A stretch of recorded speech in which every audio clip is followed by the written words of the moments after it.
This year's premier speed chess event has delivered. For 8 years, only 2 players have ever claimed the speed chess championship. Oh, he mouse slipped! He mouse slipped! Rookie 7, and it's the match! This time around, 8 remain, fighting for a chance at the coveted title. Each of them has 1 match between them and a ticket to Paris for our first ever live finals. Through 3 blistering time controls, only the strongest He mouse slipped! and the quickest will survive. Amazing game. Don't blink. Oh, but they drew! Remember to breathe. Oh, what a bait! Oh! Quarterfinals of the 2024 Speed Chess Championship begin right now.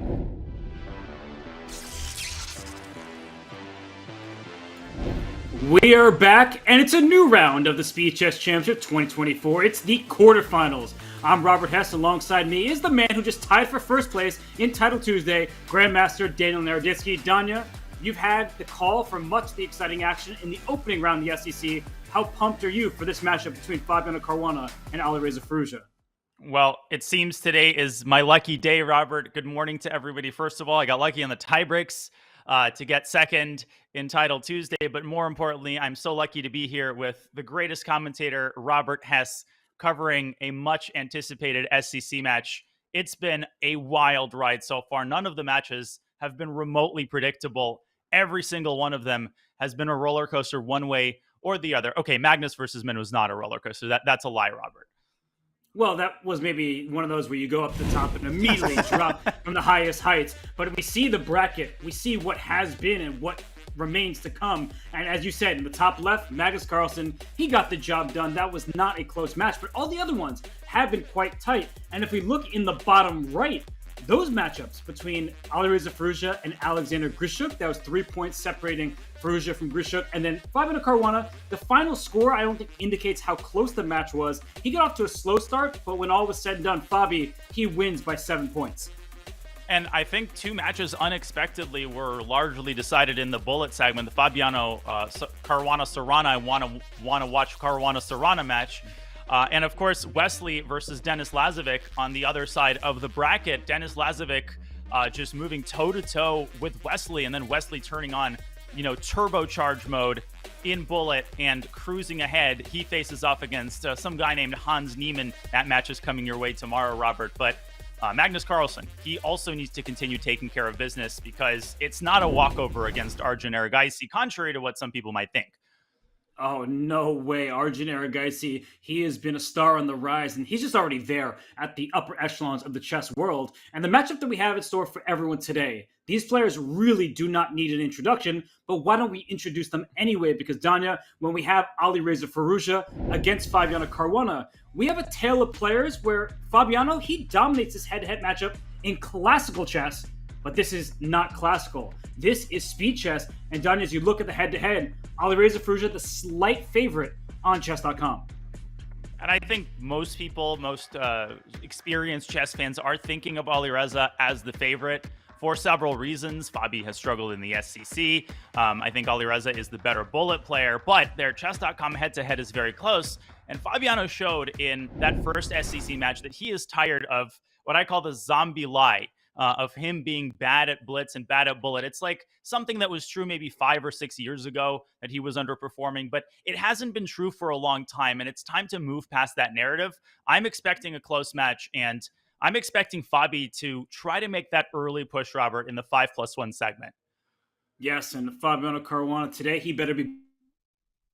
His opponent, Alireza Firouzja, he's been on a tear in 2024. Firouzja, he is in the SCC, not his first rodeo here, but he won the Bullet Chess Championship earlier this year, and that was quite a remarkable showing. It wasn't his first victory in the BCC, but Danya, when you beat Hikaru Nakamura along the way, you knock people out, and then you win that BCC crown, you know that a player like Firouzja means serious business. And he's done that not once, but twice. That's an ambiguous statement. He beat Hikaru Nakamura twice, but he's also done that comeback thing twice because he did the same thing against Magnus Carlsen, beating him 2 times in a row in the previous CCT tournament. Not this very last one, but the one before, to come back from the loser's bracket. Alireza's resilience really cannot be overstated, and he hasn't had to display it yet, Robert, because his victory over Grishuk was largely a wire-to-wire affair. Grishuk played well. He put up a good fight. He had some good individual games, but Alireza was very much in control from start to finish, I would argue. Yeah, Firouzja, he was in control of that match, but he hasn't always been in control in the SCC. We see it's his 4th appearance. His overall record, 2 wins in matches, 3 losses. He, in fact, has not made it through to the semis yet. He would like to change that today. But his opponent, no easy customer, Fabiano Caruana. He has been number 2 in the world in classical chess for a long time. Now he sits at number 3. Oh no, how far he's fallen. But Caruana, 6-7 overall record. And Danya, he's been much maligned in the past for some of his speed chess, but you don't win the Grand Chess Tour by accident, which includes rapid and blitz time controls. You most certainly do not, and I experienced this firsthand. I faced off against Fabiano in official over-the-board blitz a couple of months ago at the American Cup Blitz. I got crushed, and when you sit across the board from him, you realize how foolish it is to call Fabiano Caruana a bad blitz player. Yeah, he lost that very difficult match against Magnus, and he's lost to Hikaru, and I think people think of those blowouts and propagate it way past where they should. Yeah, he's had some tough days and some tough matches, but when the right kind of Fabiano Caruana shows up, he has great time management. He's played a lot of Title Tuesdays. He plays a lot of 3+0 on Chess.com in the last few months. So, let's dispense with this idea that Fabiano is not an experienced blitz player.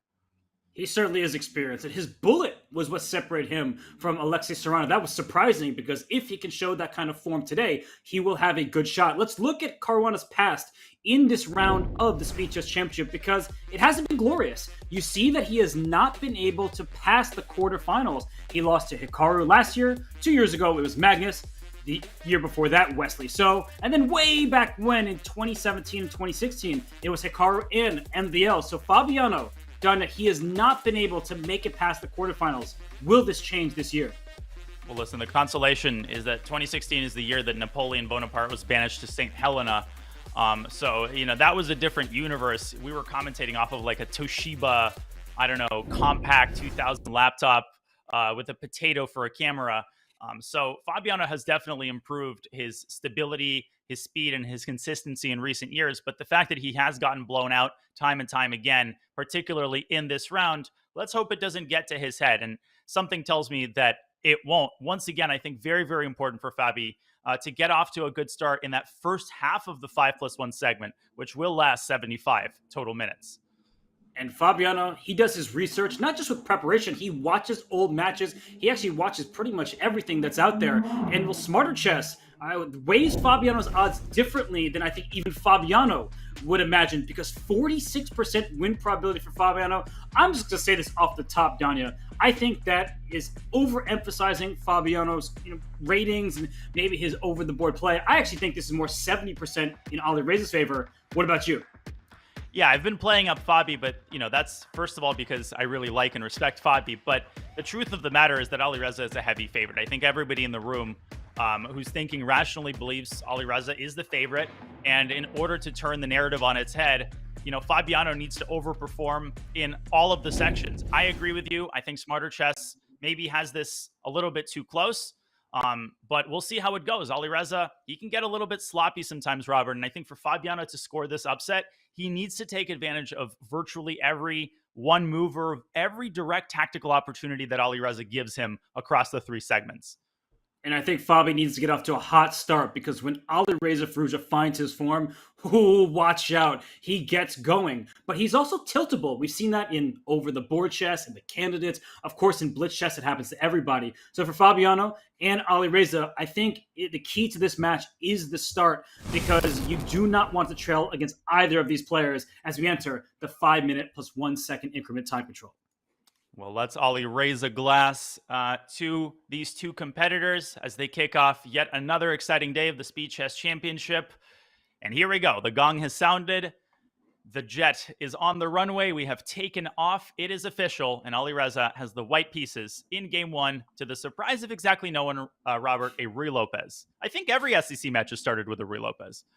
Yeah, how could you blame these players for going down the tried and true, the trusty Spanish? And we see that, Fabiano, he is playing this setup with his bishop going out to b7, fiend kettled over here. And this is just the name of the game. You try to claim space. There has not been a d3 to d4 pawn break just yet, Danya, but that typically is white's plan. And you see that black is all sorts of ready to meet that with those 2 pawns on c5 and e5.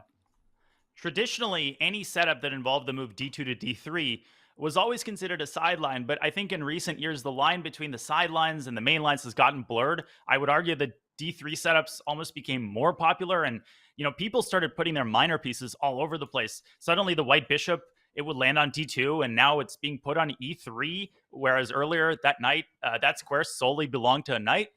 And now we see Alireza pushing d4 and transitioning us back into kind of a Chigorin structure with a big decision here for black. Does Fabi keep the tension with queen c7 or knight d7?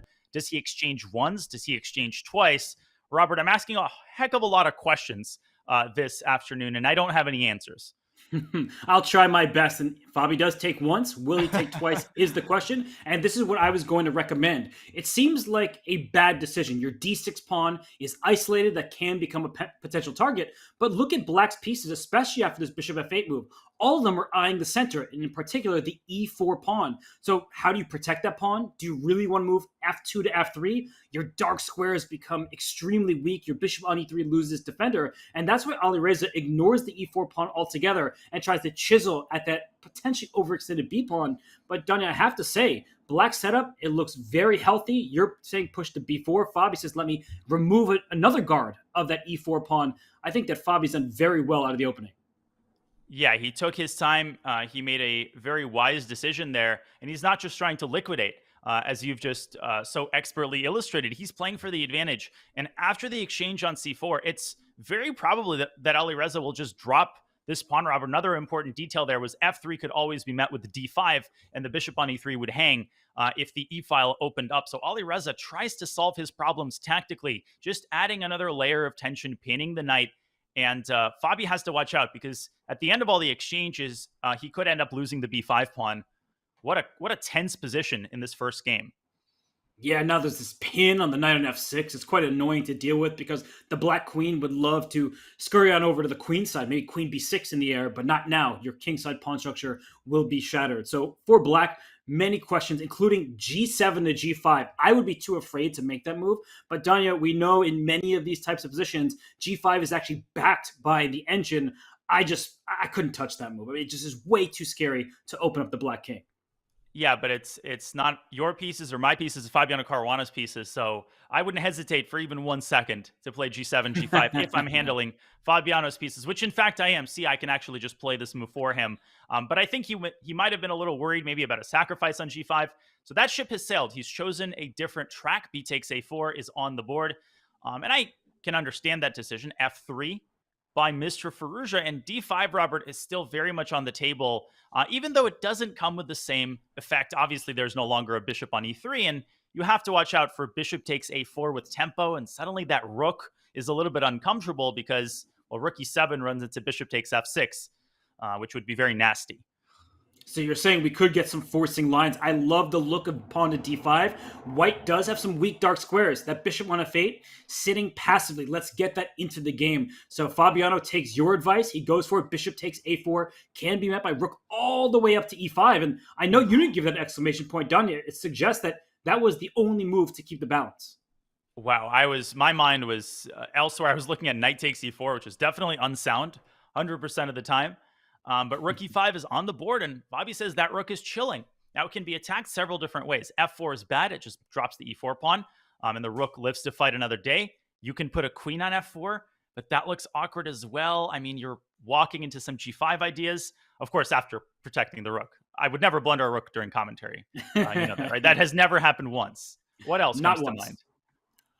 It's difficult because bishop g3 similarly is met by a move like rook to g5, just going right after that bishop and saving your rook. And let's not rule out an exchange sacrifice. At some moment when that rook is attacked, it may be left on a square where it gives itself up for a minor piece, but d takes e4, opening up the position more at the right moment will hurt not just the open d file, but the white king as well. If you lose that dark square bishop, Danya, this has all the makings of a battery in an attack along those dark squares.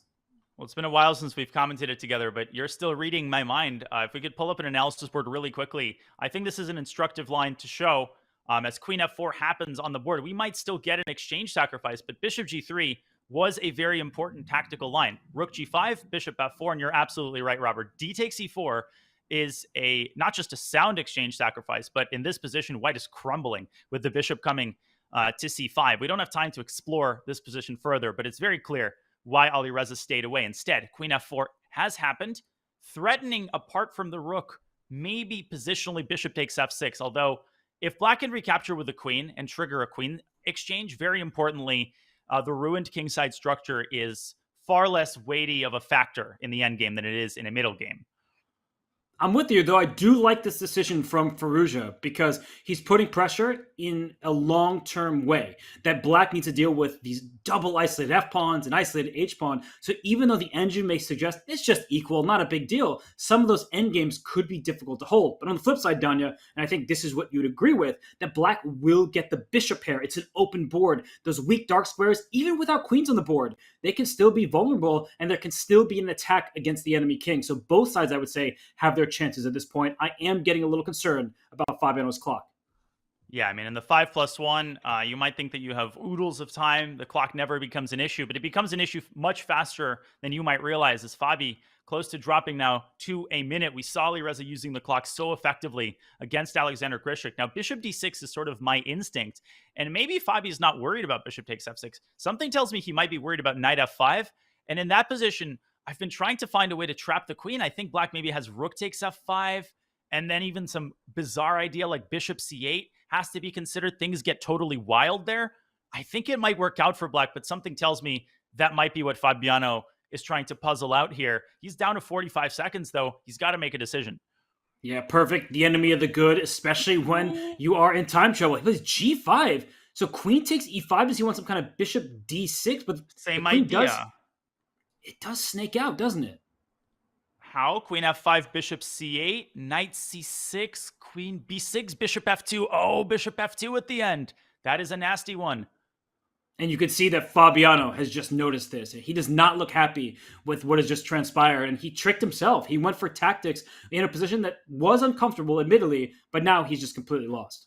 And this is so important situation with both queens hanging. I will show this on the board. If black gives the check on b6, this is how fine the line between a win and a loss. As Fabiano, he accepts the inevitable and he has given up the exchange. He will lose. But in this position, queen is hanging and f6 knight is also hanging. Black loses an entire rook at the end. Instead, Fabi, he takes the queen immediately. Will he even? Yes, he will get a minor piece back, Robert, but that is a very small consolation. If you factor in the time situation, this first game is going to go to Alireza. It should, but without so many pawns on the board, that does give black some outside chances. Black's pieces are very active right now. White does want to establish a bishop on c3, and why not right now? The answer might be bishop c5 check, pawn to d4. So Donna, even though I'm with you, white is well ahead at the moment, if you allow black to get active here, suddenly it won't be so easy to convert this for Alireza. Yeah, I'm like that sports commentator that's calling the basketball game and then a full court shot decides the game. For the opposite team, Alireza trades on d5. Practical decision stopping that d4 counterplay that you pointed out. But from personal experience, Robert, I can confirm what you're saying. Exchange up endgames, kind of like this one, where you don't have a clear weakness to latch onto with your rooks, are actually really hard to win. And in fact, sometimes you let the minor pieces get active. Maybe people can relate to this. And suddenly you're like, wait, how do I draw this? And I'm the side with two rooks. My opponent has one, but Alireza has such good technique. I think he will try to use Fabiano's clock against him here. But b2 might be dropping. And if it does, all of the remaining pawns are on one side of the board. Ooh. And that's, nice move there. Okay, that is some sick stuff from Firouzja. He gives up his bishop to win a knight in the center, and then both of black's bishops will be hanging. So Fabi has no choice but to allow the exchanges. And Daniel, what I was going to say is that Fabi really wants to keep one of the rooks on the board, well, his only rook and one of White's rooks, because without the rooks, that could be devastating. However, here, with now pawns disappearing from the queen side, maybe a rook trade isn't the worst thing. Alireza still has something to prove here. Yeah, your statement about trading your only pair of rooks reminds me of the famous Henry Ford quote. You can have the Model T in any color as long as it's black. I want to trade the rook on b8 or the rook on b8. It's the same rook, but rook to b5 is played by Caruana. You're right. He is trying to win this pawn on b2, but without triggering an exchange of rooks, which would ease White's task. And I think Alireza has imposed his will. Now, sometimes, maybe to the surprise of people in the chat, Robert, like rook versus bishop with 3 pawns on the same side of the board, it's generally going to be winning, but it's actually very hard to convert. There's like 50 pages of Dvoretsky's in-game manual dedicated to the appropriate technique. Oh. And how do you win this? Like, this is the question that I'm going to ask, and I know Fabiano's down to 10 seconds, but where do White's pieces belong? A white king on e8? Something like that, and here comes the king. But as soon as you bring your king into the enemy camp, your own pawns are potentially vulnerable. So be very careful before you decide to dive all the way in. And of course, you have to avoid forks there. King b5, knight c7, or a little bit earlier, was avoided by Firouzja as he snakes his way down the light squares, ultimately trying to get to e8. But you're absolutely right. Have to do it carefully. Don't go now. No, definitely don't do it now. And Firouzja goes into e7. So if that rook gets active, then it's game. Fabi might have had knight c7, but the rook has plenty of space on the 5th rank. There it goes. Oh, bishop to f4 was a chance to trade off the bishops. Knight g7. Oh, he wanted a fork. Oh, it's a draw now. It's a draw. Because you can't avoid the last pawn coming off. So, Danya, this is what we were saying. Black was just stable enough, and White did have an objectively winning position. Of course, now no piece remains. It's a draw. But these positions, they're much more difficult than the eval bar would make our audience believe. And that's my fault. I take full responsibility. I made the rookie commentator mistake. I called that game way before it was over, but you just tend to trust Alireza's technique. He had 2 extra minutes, an extra exchange. Fabiano had blundered, and just the mental fortitude to refuse to give that game up, even though, it's the first game of the SCC, plenty of time on the clock. What SCC winners do is they make every game count for them. That was an excellent defensive effort by Mr. Caruana. And now Firouzja, he's got the task of having the black pieces against a well-prepared Fabiano. We saw what happened to them in the last Champions Chess Tour event, where Fabi won that game in 9 moves, but that actually only motivated Firouzja. We heard him say that in the post-match interview, which Firouzja won, by the way. He said, well, I saw him laughing, and that just made me want to essentially crush him. And here in game 2, Firouzja actually, he needs to be careful, not even just because of the position, which I do believe is simply better for White. Black has pushed his H-pawn, whereas White is playing in the center. But when you don't win a position that you believe is completely winning and you just start getting mad at the world and your opponent and yourself, you can't have that happen to you this early in a match. It's just one game. It's still half-half. Danya Alireza, he has a solid setup right now, but I really do believe he must be careful. The Black King still sits in the center. Yeah, tilt comes in many different shapes and sizes. I think most people associate it with table slamming, playing h4 on the first move, and h5 on the second, and hanging your queen. But, it can also take on a much more subtle shape where you start making less and less objective decisions because your animal brain is telling you, I have to come back from that throw. I have to rebound. And when you try to force your will on the position, you get something like what Alireza has now, which is very, very dangerous. Now, bishop takes c5 is the big question, Robert. You take the pawn and secure the d6 square. What has Fabi cooked up? Is it f4 and e5, driving a second set of pawns on those dark squares? Or is it something more exciting? I think it's the latter. Yeah, it's definitely more exciting. And he goes queen c1. That's not a move I was expecting. I thought pressure on d-file. And look at that. That's not your arrow. Black's only move to keep whatever the almost balance that Black has is bishop d7. Are you kidding me? Giving up your rook on h6, allowing the queen to get into Black's camp, and all you get is a knight and a pawn in return. That's a very difficult move to play, but it might be necessary.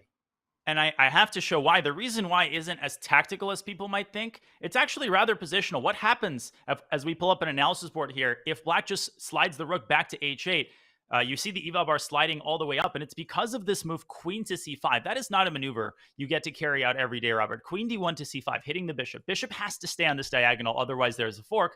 And now white does, in fact, drive the pawn down to e5. And just look at black's position. I mean, do I even need to say anything as this knight drops into d6? For example, a6, knight d6. This is just, black is toast here. Also because white's bishop is an absolute monster on g2. Its counterpart, I don't know the adjectives that I would use to describe it. Maybe French? Well, Donna, can you try to castle for black here for a second? We should Yeah. remind everybody. Well, let me. Why? That's important for people at home, that the rook has already moved. It captured that bishop on h6. So even if white weren't just crushing, and if we go back to the live position, we can see that rook on h6 here, that you can move the rook back to h8, but that black king will never find shelter. So bishop d7 found by Alireza, a credit to him. And he is super strong. That's not up for debate, but to just calmly respond to a queen move hitting your rook with a developing move that attacks a loose white knight, I think this will be an electric game. And this is a move you play through clenched teeth, not because you're happy to sacrifice an exchange, but because it's the only way out. And credits Alireza not only for finding the move, but just realizing that he needed to pause, because this was the last moment before the train would leave the station, as Fabiano tries to kind of get the best version of queen takes h6, as he kind of desperados the knight to ward this bishop off of the long diagonal. But has he overdone it, Robert? Does this actually harm his version of this position? Maybe according to Stockfish, but to my eyes, he wants to play e5 at the right moment and just open up the bishop on g2. So the b7 pawn, of course, is hanging in the process, and black's king truly will be stuck in the center. But as soon as I say stuck, I'm thinking safe. A king on e7 with a queen on f6 in many of these positions will actually be nice and safe, tucked away in the middle of the board. So I still think white is better. I'm looking at the clock as well, but you have to be very careful here if you're Fabiano. The d4 pawn, that's a passer. Let's not forget about that. Yeah, both games leading to an exchange down position for one player. You said that black king is stuck like a fish, should I say stuck like a fish out of water. And the possibility of e5 is much scarier to a human than to a computer. What's scary about that is not only that the white's bishop opens up, but that, as you were pointing out, after bishop takes b7 happens, the other rook has to make a move, and then you don't even have the prospect of castling queenside. If you give black 2 moves in a row, I am absolutely, and queen f6 is on the board, if I had one more move, I am absolutely castling to the west and then going king b8. Is the king happy on b8? No, but it's a lot safer than it is on e8. So are you expecting e5 by Fabi, or is he going to try to set it up with a risky move like f4? Because that queen on h6, it ain't going to be happy about being imprisoned there. No, bishop f8 comes to mind after f4. So rook to c1, rook a1 to c1, I should specify. It seems like the simple move. But then the downside is black plays e5 and just establishes himself in the center. e5 for Alireza. What do rooks need? Open files. I see an open C file. That looks good, but let's look at the squares along the C file. C5, C6, C7, C8, all firmly under black's control. And okay, this is a little bit too much, Danya. I know we like dynamic chess, and that's the blue arrow suggesting white's only move to keep the advantage is E5. It's also quite a logical move. Get that B7 pawn, open up some more lines for those rooks.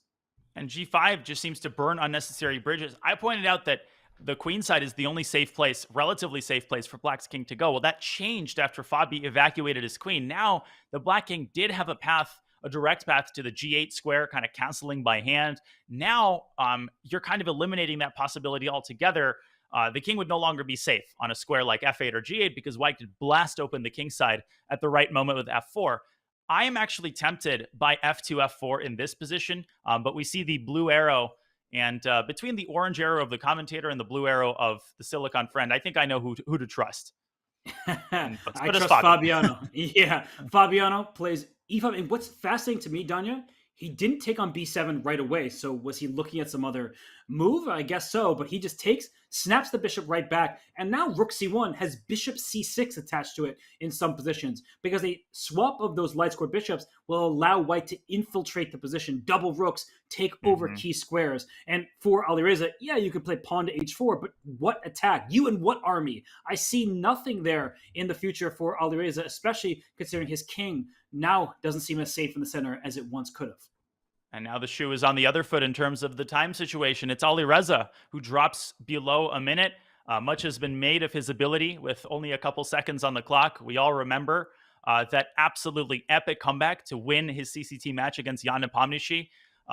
If you haven't seen that or you don't know what I'm talking about, it's on the Chess.com YouTube channel. You have to see that. That is must-watch chess content for any self-respecting chess fan, Robert. I think you'll co-sign that point. But look at Fabi. H4, it's like pinching a dinosaur. What you doing, boy? If black plays H takes G3, white's going to recapture away from the center, as of course you're instructed to do. And then another file will open for white's other rook. Yeah, this rook on c1 about to land on c5, just not anymore. Bishop d6 covers that square. But now it's time for Fabi to go on the offensive. I don't see what black is really doing. I would start with pawn to b3, just so I don't blunder that pawn in any position. And then moves like queen to a5, jumping into the black camp, come to mind. So Alireza does have his work cut out for him. Fabiano up in exchange for one pawn. But with the black king where it is, I think that Fabi should be happy with how things have gone. But what is the purpose of rook fd1? He is inviting Alireza to push e5 and establish the pawn chain. Now rook takes d4 was threatened. So Alireza, he checks off 2 boxes, gets his king to a safer spot. Now f2, f4. Earlier, I pointed out that possibility. It's no longer possible. That square is defended 8,000 times by black's pieces. And these dynamic positions, Robert, can turn around so quickly. Bishop c6, it no longer pins black's bishop. And Alireza just in time to preserve his bishop pair and perhaps full compensation for the pawn, for the exchange. And king g7, rook h8, those ideas are definitely in the back of Alireza Firouzja's mind. He wants to go on the offensive. And you see Alireza's clock. He is in some serious time trouble right now. The engines, the evaluation bar may say it's about equal, but come on, with this kind of time, it's really difficult. But then again, we're talking about the bullet chess champion. Ooh, watch out. Rook a6, bishop b5 is super important, and the rook is unable to stay on the 6th rank. Fabi missed that, and he has to drop down to c2. Otherwise, that ambulance, it would be coming for white's rook. I think king g7's coming next, unless, and maybe even if Fabi takes back with the f pawn, which perhaps he should, but he takes with the h pawn. And now keep an eye on that h file. Okay, so the black king steps up. The rook is trying to go to h8 next. White does want to play king g2, rook h1, but I don't actually think you're getting there in time. So Fabi, he's thinking, trying to come up with a plan. Danya, he's down to nearly 30 seconds himself. Yeah, the landscape of the position has changed completely. The momentum on Alireza's side, but with 5 seconds left, rook h8, rook h1. Do you see a tactic there for black? 2 seconds, and he goes rook c1 first. Oh, Alireza's in time trouble, and he's in trouble with his king. As soon as you trade off the rooks, just like in the first game we're talking about, you don't have remaining pieces to help defend. Ooh, look at that full board awareness. A queen out to a6. Danya, where's the knockout? Well, maybe there is no knockout. Maybe you just help yourself to the pawn with 0.5 seconds. Alireza barely getting his moves up. Now a check on h7 at the right moment could be strong. I would just go bishop d5. I wouldn't be looking for that knockout because Fabi's king is completely safe. Just push your a pawn, but don't blunder mate on f2. Okay, so bishop c5. Wait, how do you stop that? That wasn't even your arrow. Oh, beautiful stuff. Forcing black into a pin. Danya, it looks like Fabi, he has everything under control now. Chef's kiss. Queen back d for bishop c6. He blundered his queen. Oh, commentator's curse. He just had everything under control if he put his bishop on e4 rather than the queen. He's going to lose now. Queen f2 was threatened. He's down a full queen, and Alireza will pick this one up, I think. With 1 second left, I cannot believe that. That was the last hurdle. One more threat, and if he parried that threat, as he's still trying, by the way, he's still trying to coordinate some sort of a fortress, but it ain't happening, Robert, because Alireza is going to pick up these pawns. Oh, that was a heartbreaker this time for Fabiano. I have to show what just happened there really, really quickly. Go for it. That's really just something that Fabiano should not be walking into. A simple pin on the diagonal, just missing it completely.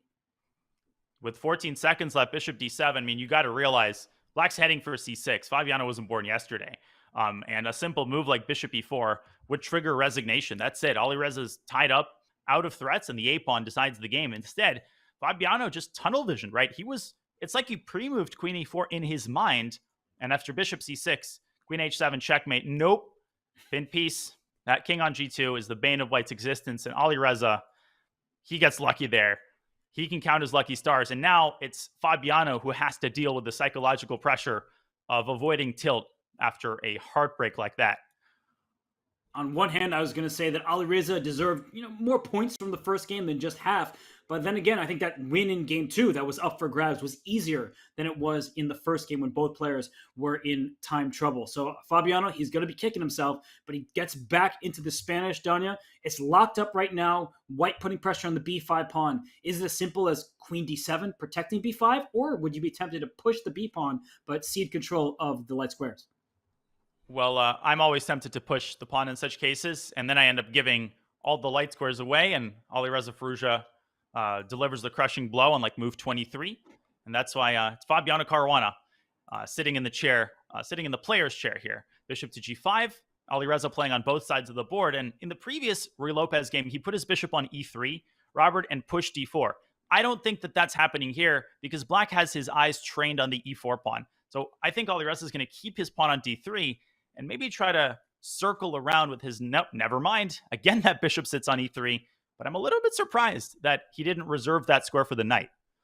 And can Black snap up that pawn on a4? This is how I've lost games from the white side. I just assume that my opponent can never take on a4. It's just bad for the pawn structure, blah, blah, blah, blah. But now if you take on a4, the Black bishop can go to c6 to reinforce it, or rook comes to b8, and Fabiano says, don't mind if I do. So look at Alireza. He's trying for the knight to f5, but knight takes e4, anybody?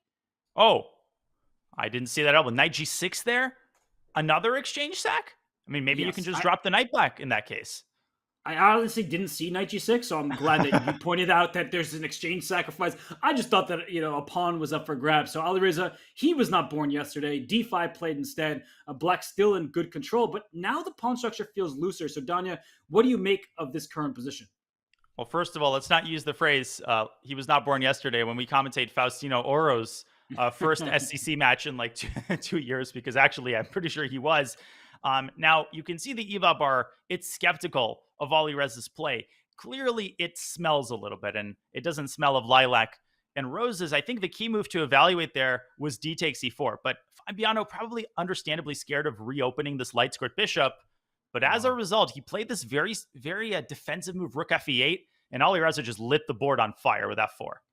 And games like this make me feel like I don't fully understand the game of chess. And there's always something to learn from each and every game, even for, say, Magnus Carlsen. But it just feels like Black was the one striking in the center, and White says, yeah, whatever, I'm going to open up lines. That bishop on a2, waiting in the wings. Please take my pawn on e4. You know there's going to be sacrifices on h6 to get after that f7 pawn. So for Fabiano, now is a critical moment. He is down quite a lot of time, a minute and a half. So Danya, when I look at this position, bishop f8, there is no mate, is one idea. And another, at some moment, would be to play this move knight to b3, just to get that light square bishop off the board. Yeah, that bishop on a2 is so important. Another basketball term I like, coaches talk about bench players who almost never play, but when they come in, they play really well. They use the phrase staying ready, right? That bishop on a2, you don't know when d takes e4 is going to happen on this very next move or 5 moves later. But the moment it happens, that bishop is staying ready on a2. It's ready to sacrifice itself on f7 or participate as an auxiliary piece if the other bishop sacrifices itself on h6. And again, the time situation starting to become a factor as Fabi maintains the tension with bishop f8.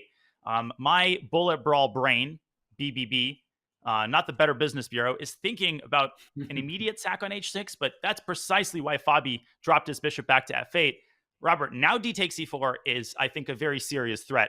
Alireza, it's now or never, but what does he do?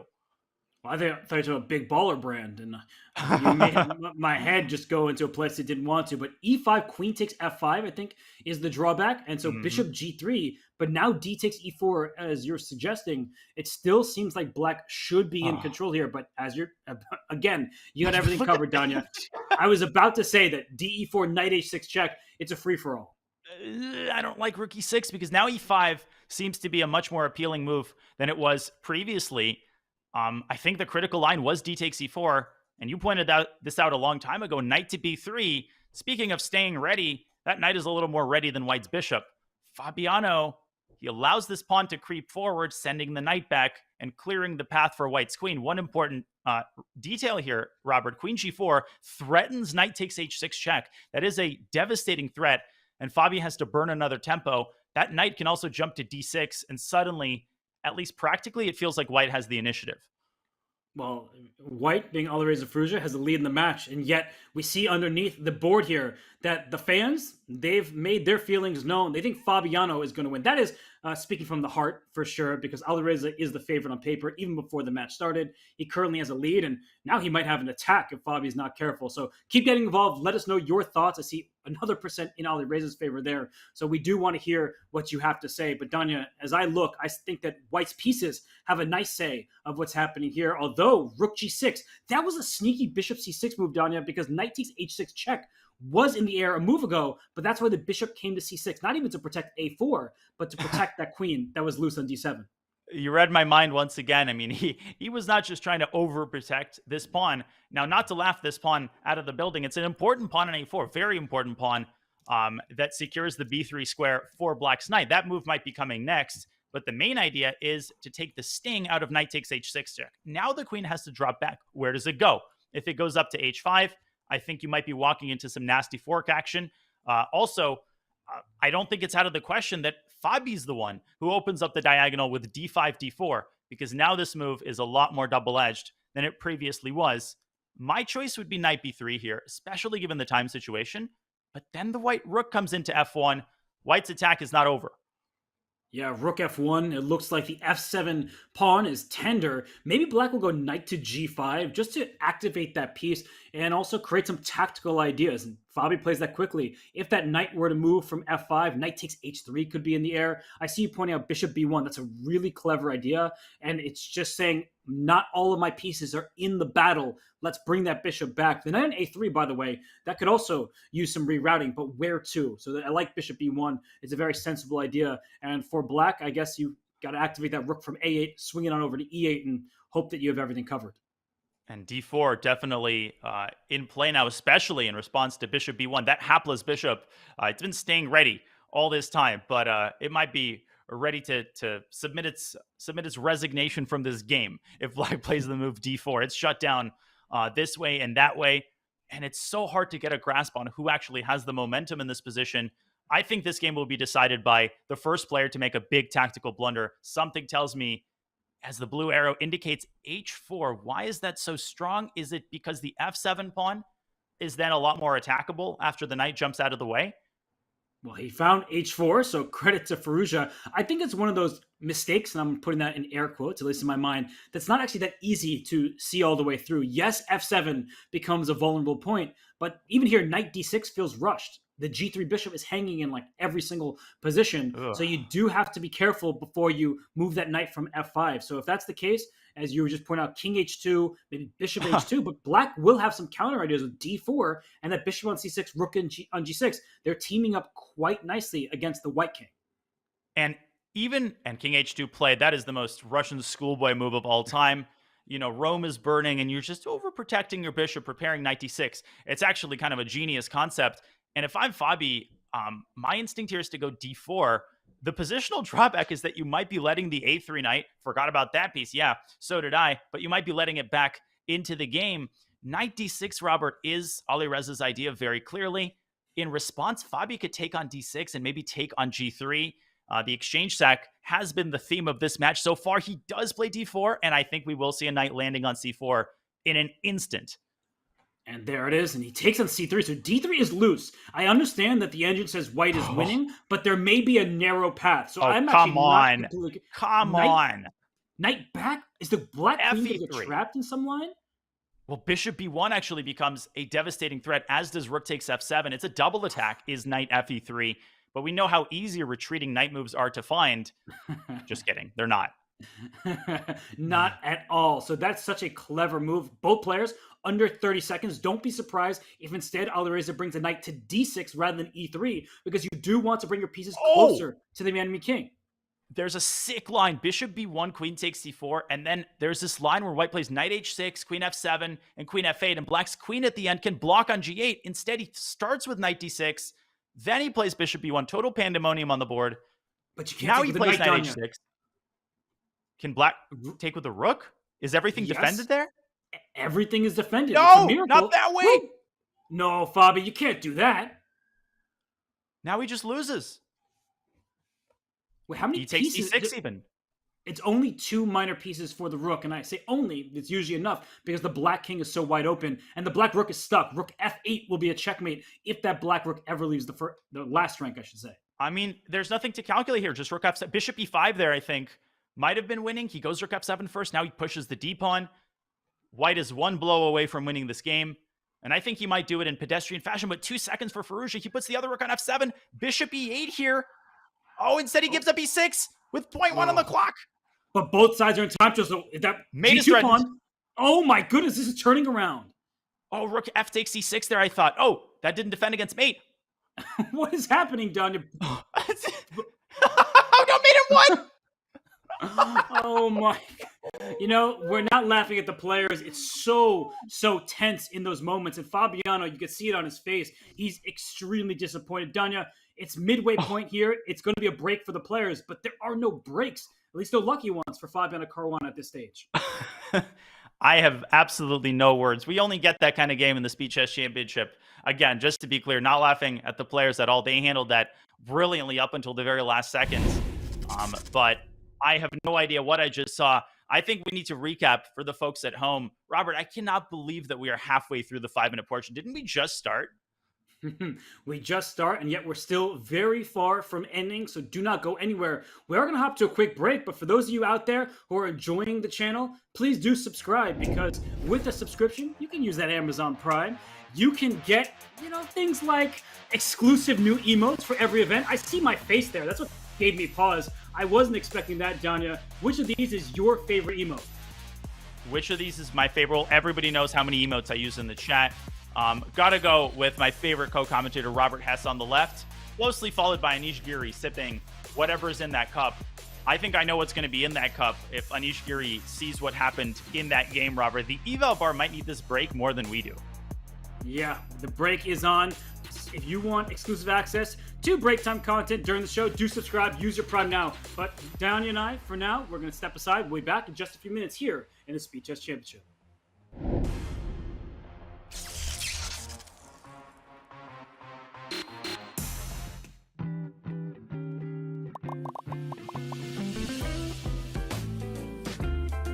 So generally, I'm a big fan of Eric Rosen in general. I recommend him heartily for his content, which is both really fun and really educational. I think he has a great presentation style, and he's actually opened my eyes to quite a few gambits and variations that I was not aware of. Treat Every Blunder as a gambit is, I think, good at building the kind of mentality that I would approve of. Because if, let's say your opponent hangs a piece, and already I'm saying hangs a piece, that's not the right way to put it. A piece leaves a piece hanging, and you're trying to figure out, is there some hidden nefarious design behind this move, or is it just a straight up blunder? It's very important not to go too extreme into either side. You should not just assume that it isn't a blunder because your opponent is rated X and you're rated Y. And I've kind of was impacted by this as a lower rated player. When I faced someone higher rated, I would just kind of assume that they saw everything, and that if they made a move I thought was a mistake or a blunder, that there was absolutely no way that I could be seeing more than them. And that went out the window with experience, because I realized everyone's human, everyone makes blunders. Even GMs leave pieces hanging.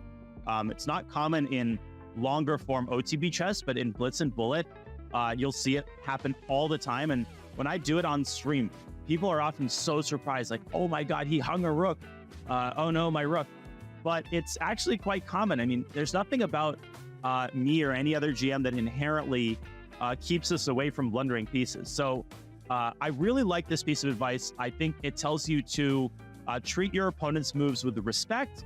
So don't just automatically laugh at your opponent and assume that a hanging piece can be captured. You should double check that there is no hidden intention behind it. At the same time, you shouldn't give your opponent too much respect.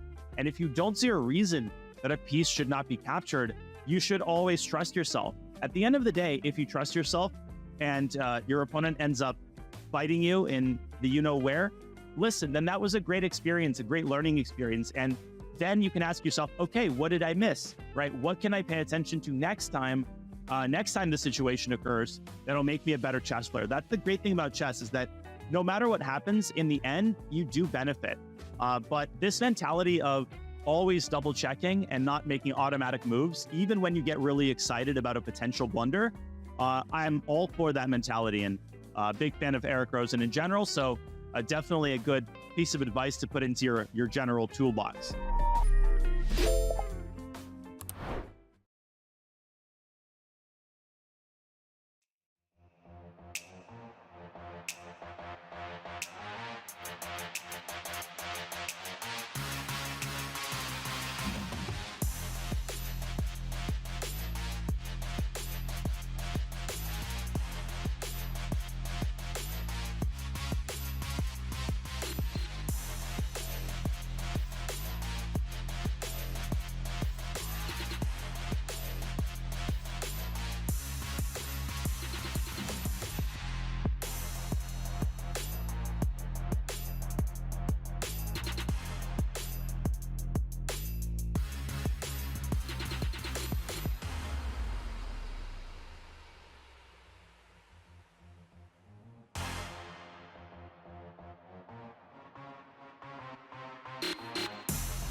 We are back here in the Speed Chess Championship. It's snack time for Alireza Firouzja. He's been snacking on the free pieces that Fabiano Caruana has given him in time trouble.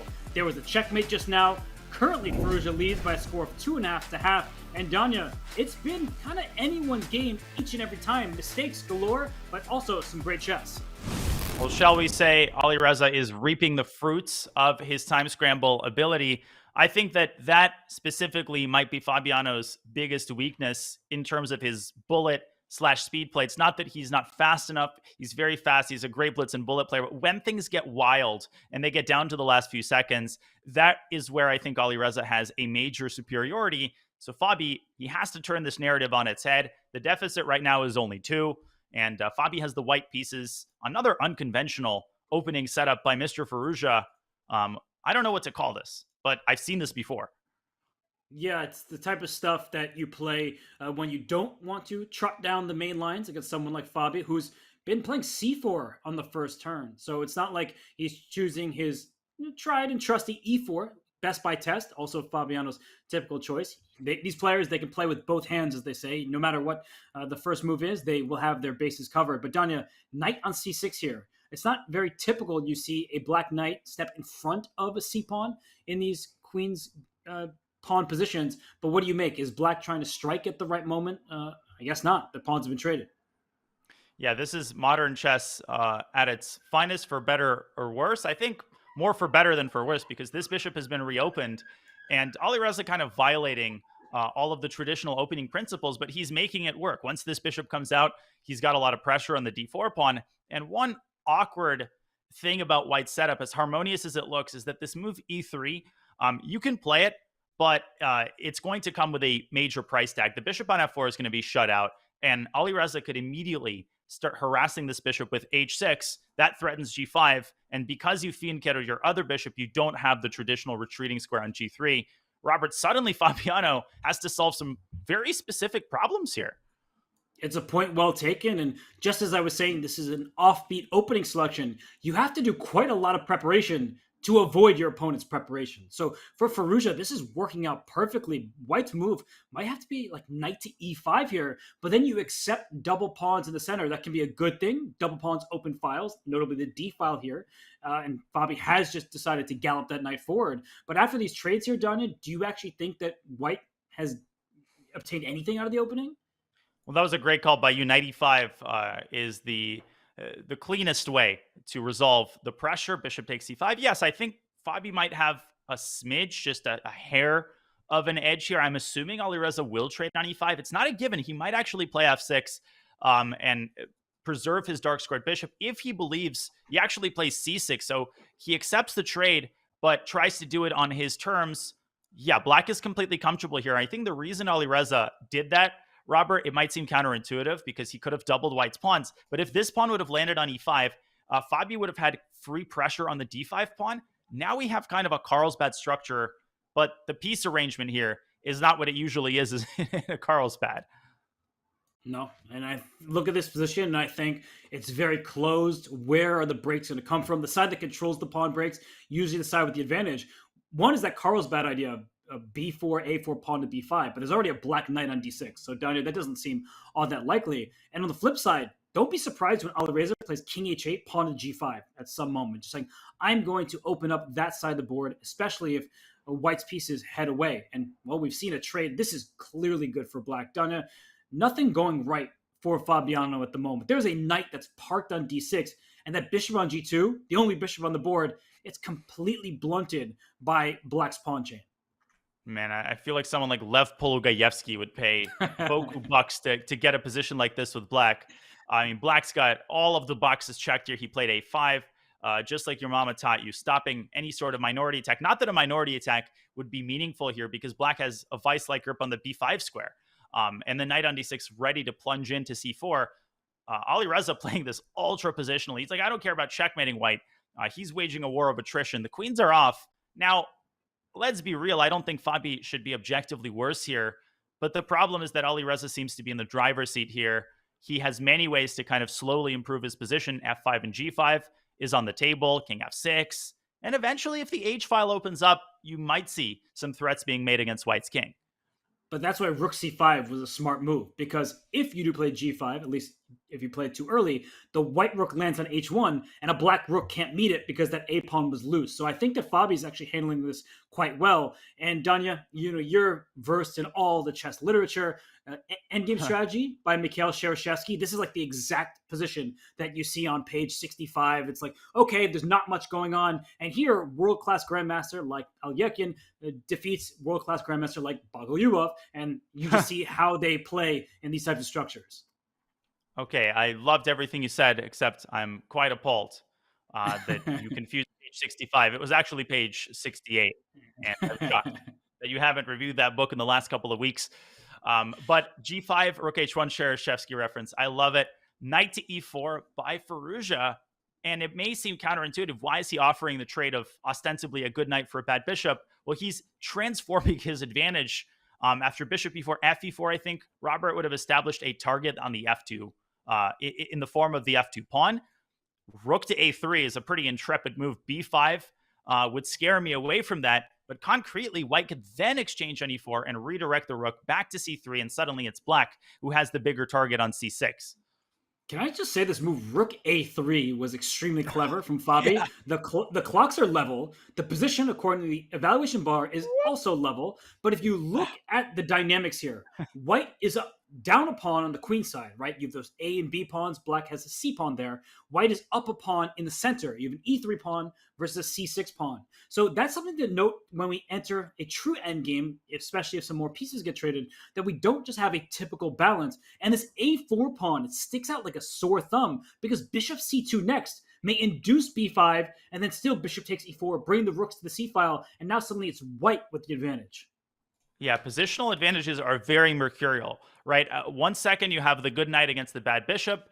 In the next instance, the narrative is flipped. Now the bishop suddenly has a clear target, and it might become the best piece on the board. If you could play b7 to b4 in one fell swoop, black wins the game on the spot. So there's always this tactical component that hides underneath the surface. And in this position, it's the fact that b5 is one tempo short. White is able to exchange on e4 and evacuate this rook. And then it's very much Fabiano who's in the driver's seat. Also, Robert, let's not ignore the tension on the H file, which is to white's credit and to white's advantage as well. H takes G5 check, I think will happen right now. And Alireza will have to take back with the king, creating more long-term weaknesses on the king side. And now rook c3, that rook has done its job on the queen side. And watch that rook on a3 land on the h4 square. Along the h file is the point, because you are going to try to poke and prod and induce another weakness. And there's an f2 pawn that at some moment can go up to f4. If those rooks are double on the h file, this black king protecting h6, not where it wants to be. So I think for Fabiano, now would be the time to start rerouting that rook. He spent a little bit too much time, at least on the clock, to play rook c3, but he did find the right plan. And Danya, one thing before I pass it back to you, Look at the times. Alireza down to just a minute left, not his style of position. Well, this is, I think, a major key to Fabiano's victory is keeping, at the very least, a pace on the clock. And if you can put pressure on Alireza, he's not invincible in time scrambles. It's the all-out time scrambles where both sides have just a couple of seconds that Fabiano has to try his best to avoid. 94, rook c1, you're absolutely right. Look at that rook trampolining tirelessly from side to side. It was just on a3. Now it's back on c1. It's going to be on h1 in just a move. And that bishop from d3, it switched targets as well. It was about to attack a4, but now it switched its attention to the h5 pawn. And very soon, we're going to find Alireza struggling just to keep all of his weak pawns protected. Robert, knight f6, suddenly the rook swings to f4. This is getting very dicey suddenly. And look at the clock. Fabiano's opened up a 1.5-minute lead. And here, there are so many options for white. f3, not now, but at the right time, could be a nuisance, just trying to ask that black knight where to go. Well, here, rook h1, bishop e2 could also force that knight back. I think that black is going to just have some only moves here. And you see the advantage creeping up f3. Is there g4 to follow? Oh, very concrete. Fabiano reminds us that a4 is still a weak pawn, but that's not going to be the deciding factor. I think b5 here is now quite playable. a3 by Firouzja, but now the b file opens up. We might see the rook swinging back to b1. Will Fabi now try a4 to fix this pawn on b7? And is he worried about a move like b5? Will Alireza try to seek active counterplay? Is he desperate enough? I think he is. He's got 5 seconds. He's got to change the course of the game right now. Yeah, but b5 would have lost. You could have just taken on b5, always take this knight on e4, things like that. No, I mean, you're right, though. Look at Alireza, under 5 seconds. He desperately needs to find an idea. And this is excellent class from Fabiano. He is paused right now. f3, super tempting. Rook to b1, also tempting. Maybe there are some other moves that white needs to consider, but Fabiano, he is up over a minute. I wouldn't spend all of this lead, and I mean, you should keep a healthy plus on the clock, but I think he's doing the right thing, trying to find the correct continuation, given he knows he has an advantage right now. My positional instinct here would be a5, just fixing this pawn in place. Much harder to shoot at a moving target, and maybe switching the rook back to b1, but Fabiano's trying to find that perfect execution, and that might backfire if he takes any more time. I really think he needs that cushion, that 20, 30-second time cushion when things get down below a minute. a5 is played. Now he's going to combine all of these targets, but he's got to attack them in the right order, Robert. And I think Alireza, for the time being, rook e7. Okay, he goes with h7. a6 and rook b6. Excellent. Phenomenal technique. Just break everything down. And actually, I wouldn't have taken on a6 just yet. It was more important to control open files, keep your opponent at bay, in my eyes, than to take that pawn. But given the advantage of bishop d5. Yeah, this is just over now. And everything crumbles, just like the textbook's instructor, right? Perfect play by Fabi on both sides of the board. You called it a6 was the game-winning move. And that right there, not only does it bring Alireza's lead to a point, but much more importantly, it's Fabi's first win. And it does a lot for him psychologically. Well, it's funny. You say a6 was objectively, the winning type of move, but I think practically speaking, rook a3, that's fine by Fabiano not to take that good knight for that questionable bishop. That caused Alireza to freeze. It also caused him to freeze over the board because he had weak pawns left and right. Well, there weren't any central pawns really for Alireza, so I wouldn't say center as well. But Danya, the point stands that Fabiano needed that game. He got that game. Now he gets the black pieces. And what in the world is this opening? E5 is loose. E4 is also hanging. Do you know this opening? Well, I'd be singing a much different tune here, a much more skeptical tune on Fabiano's behalf if I didn't know that he recorded 50 hours of video content for his Archangel Chessable course. So Fabiano is, I think, undisputedly the leading expert in all things Bishop C5 Ruy Lopez. But with that said, Robert, the positions get so complicated and just Byzantine that even a leading expert, I mean, just look at what's going on. How do you remember a single move of theory when you have positions like this? Did you see that? E takes d4, and the bishop is just g5? Yeah, the bishop had just parked itself on e3. Like, what in the world is this? And knight bd2, just allowing knight takes g5. Knight takes g5. Fabi continues to blitz out his moves as if this is the most normal thing in the world. Now, I'd be terrified here, not if I were Alireza, who's 2 pawns down, but queen h5. I'm sorry, is black not getting checkmated? Like g6, queen f3? Robert, I know Fabi's great, but isn't this terrifying? G6 Queen H6 Yes. also? But the speed with which Fabi is playing tells me not to truly believe the evaluation bar. That yes, maybe on one set of moves, white is better, but you may have to find some really difficult choices. And Fabiano already has built a minute lead. Queen F3, as you said, looks incredibly natural, just going after the pawn, but castle kingside. And Castle's black is 2 kingside. pawns ahead. But now the big question, Queen H6 threatens Queen G7. Something tells me Fabi is going to castle queenside and sacrifice another exchange. He plays Queen D7. This is monumental preparation. And the blue arrow says, just ignore everything that's happening on the king side. A takes B5 is the most non-panic, the calmest reaction of all time. I hate computers. Yeah, me too, because I'm looking at Queen G7, Knight D2. But I love F3. Alireza. Look, Firouzja finds it. And I think the point is... Oh, D2. And BA? CD? AB? We're still in Fabiano's preparation. I think that is clear to me. Maybe I'm wrong, but just the speed with which he's playing here. Wait. But all of these decisions are super challenging. BA... I wasn't joking. I thought BA was a candidate move there, sacking a rook. But that ship has sailed. BA5? I mean, now castle's queenside is imminent, I would imagine.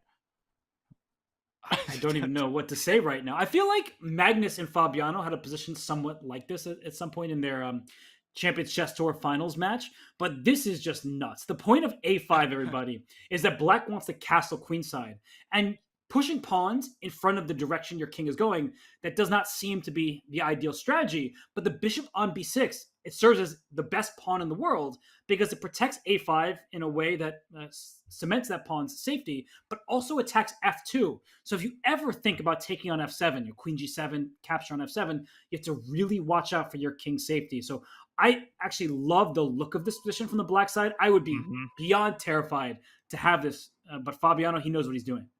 This is honestly incredible preparation. He's knocked my socks off. And I just wanted to show one very quick line for newer players who might be wondering, okay, but why is black not recapturing this pawn? Isn't it in black's favor to exchange pieces here? Well, generally, yes, but now you don't have the option of castling queenside, and you lose on the spot because of Queen G7. This rook is simply trapped. Rook G8, Queen takes G8. Yeah, that's called checkmate in some corners of the world. Rook F8, Knight takes H7 is similarly grim. You're dropping the rook. So it's incredibly important for black to maintain this ability to castle queenside.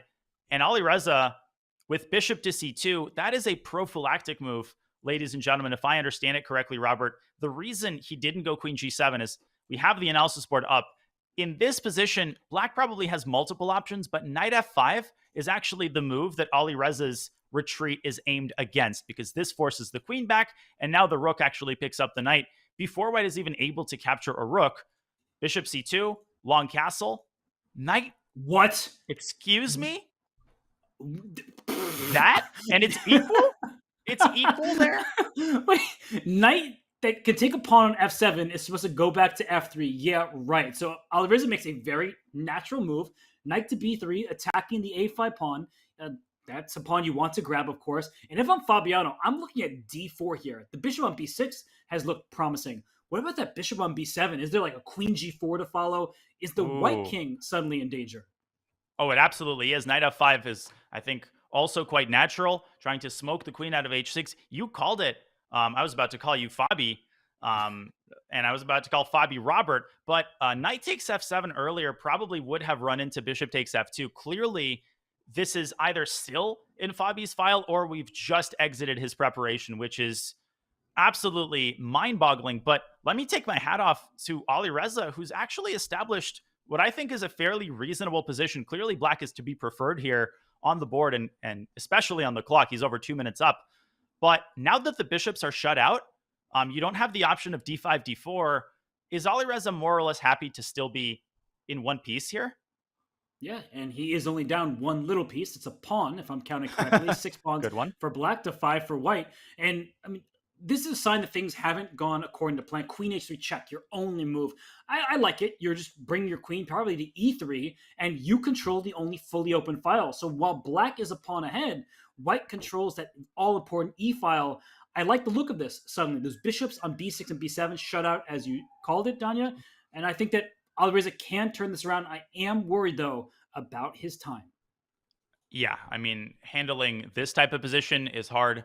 as it is. When you've got 45 seconds and you've just expended as much energy as he has just getting to this place, this is the cruelest punishment of all. Now you have the hardest task, which is to survive the middle game. He drops the other knight to f3, completely natural move, just lending much needed support to its colleague. But Fabi fights for control of the e-file. He could establish a rook on e4.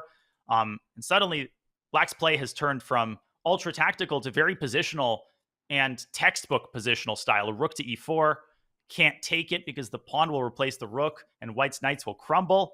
Alireza's collapsing here, and I think we might be, tactics. But how does this work out? Rook d4, pawn takes over, bishop takes over, rook a2.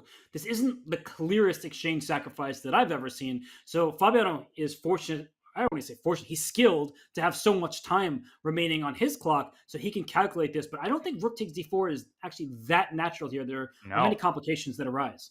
It's definitely not obvious that it's clear that Black has compensation there, right? After rook a2. But it's absolutely not clear that that is the best Black can do. And Fabi also has other moves he's considering, like rook takes c1 and bishop takes d4, also has to be calculated. Now, in that position, Robert, maybe the bishop from d4 slides up to c3, and then you start pushing the d-pawn. But again, it's such a messy position, such a difficult one to evaluate. Fabi would prefer to play with an abundance of caution here. Okay, will he play it? It's not an easy decision. I mean, what we keep talking about, Black has 2 pawns and a bishop and an attack against that white king, but h7 will drop. f7 will be loose. You could start fearing that you're actually about to drop too much material in return. And I like it. Rook takes d4 does make sense. Fabiano is clearly calculating it, but I would not be surprised if it's rook f4 or rook g4 and just saying, I need to be safe here. Why take all this risk? Definitely. And a move like rook g4 maintains the tension. You're obviously not really afraid of knight takes h7 there because of queen takes h4. But it's very clear that the wheels are turning in Fabi's brain. He's still up a minute on the clock. That is the power of his preparation. It feels like he's been thinking for 7 minutes. It's more like 1 minute. But quite soon, I think he's got to make a decision in the next 15 seconds. That cushion is super important. He goes back to e8. That rook came from there. Alireza does take on h7, but maybe queen h8 now is a nasty pin. Yes, that's a great move. And you see the X, it marks the spot that the white queen should have been on. And here we see queen back to h8. Alireza doing his best to try to pry open the position, free his pieces. But can Black just play this very directly? I'm wondering if you can try to just surround the knight, but I don't see a way to attack it. Like somehow it's hard to get to it. Okay, that's a beautiful, beautiful move. Rook g8, rook g7 next, and the h7 knight drop. Oh my gosh. Look at that. That reminds me of the win that Prague missed against Nepo in the candidates, where he could kind of bring all his pieces back to a certain corner of the queen side. Look at Fabi, queen f6 to h8, rook e8 to g8, just leaving the center with his 2 major pieces and going after this knight. But wait a second, rook g7, h takes g6. Can you actually get to this knight? You can't take with the f pawn. He takes with the rook, and don't be surprised if the other rook now comes to g8 and Fabi tries to combine pressure on the knight with attack against White's king, with bishop takes d4 still hanging in the air, Robert. It's over because g3, bishop d4, you chop everything, and the f2 pawn is pinned. This is just rook g3. Done. Boom. Coming soon to a theater near you. Yeah, rook a3 would be the only way to stop it, but there's so many moves. Even queen d1 followed by pawn d4. Queen b4, just hitting the rook, trying to get to e1 and push that d pawn. Queen c5. All these moves are good. Yeah, but Alireza, he's a magician. He'll stay in this game as long as he can. Rook f3 is an excellent defensive move. Rook f8 check, king a7. And he tries queen f5. Will he be able to get the queens off the board? No, queen c1 check, I think, is essentially game over. Queen c1. 20 plus seconds for Fabi. He had enough time to find that move. Oh, rook h6 just going right for checkmate. I thought he blundered his queen, but there is a bishop on b7 pinning that rook. Okay, but maybe not the cleanest way to win. The game continues, knight d7, knight e5, and a couple finishing touches still necessary. d3. d3, I think, is the cleanest way to win. Oh, that's really nice. Giving up a rook to get a queen back, and Fabiano, he brings his rook back. Oh, he's making this difficult for himself. And again, d3 is coming, and this time it's unstoppable. But Alireza stops the pawn on d1. How is he still keeping this game? Now the a pawn is involved. It's over, finally.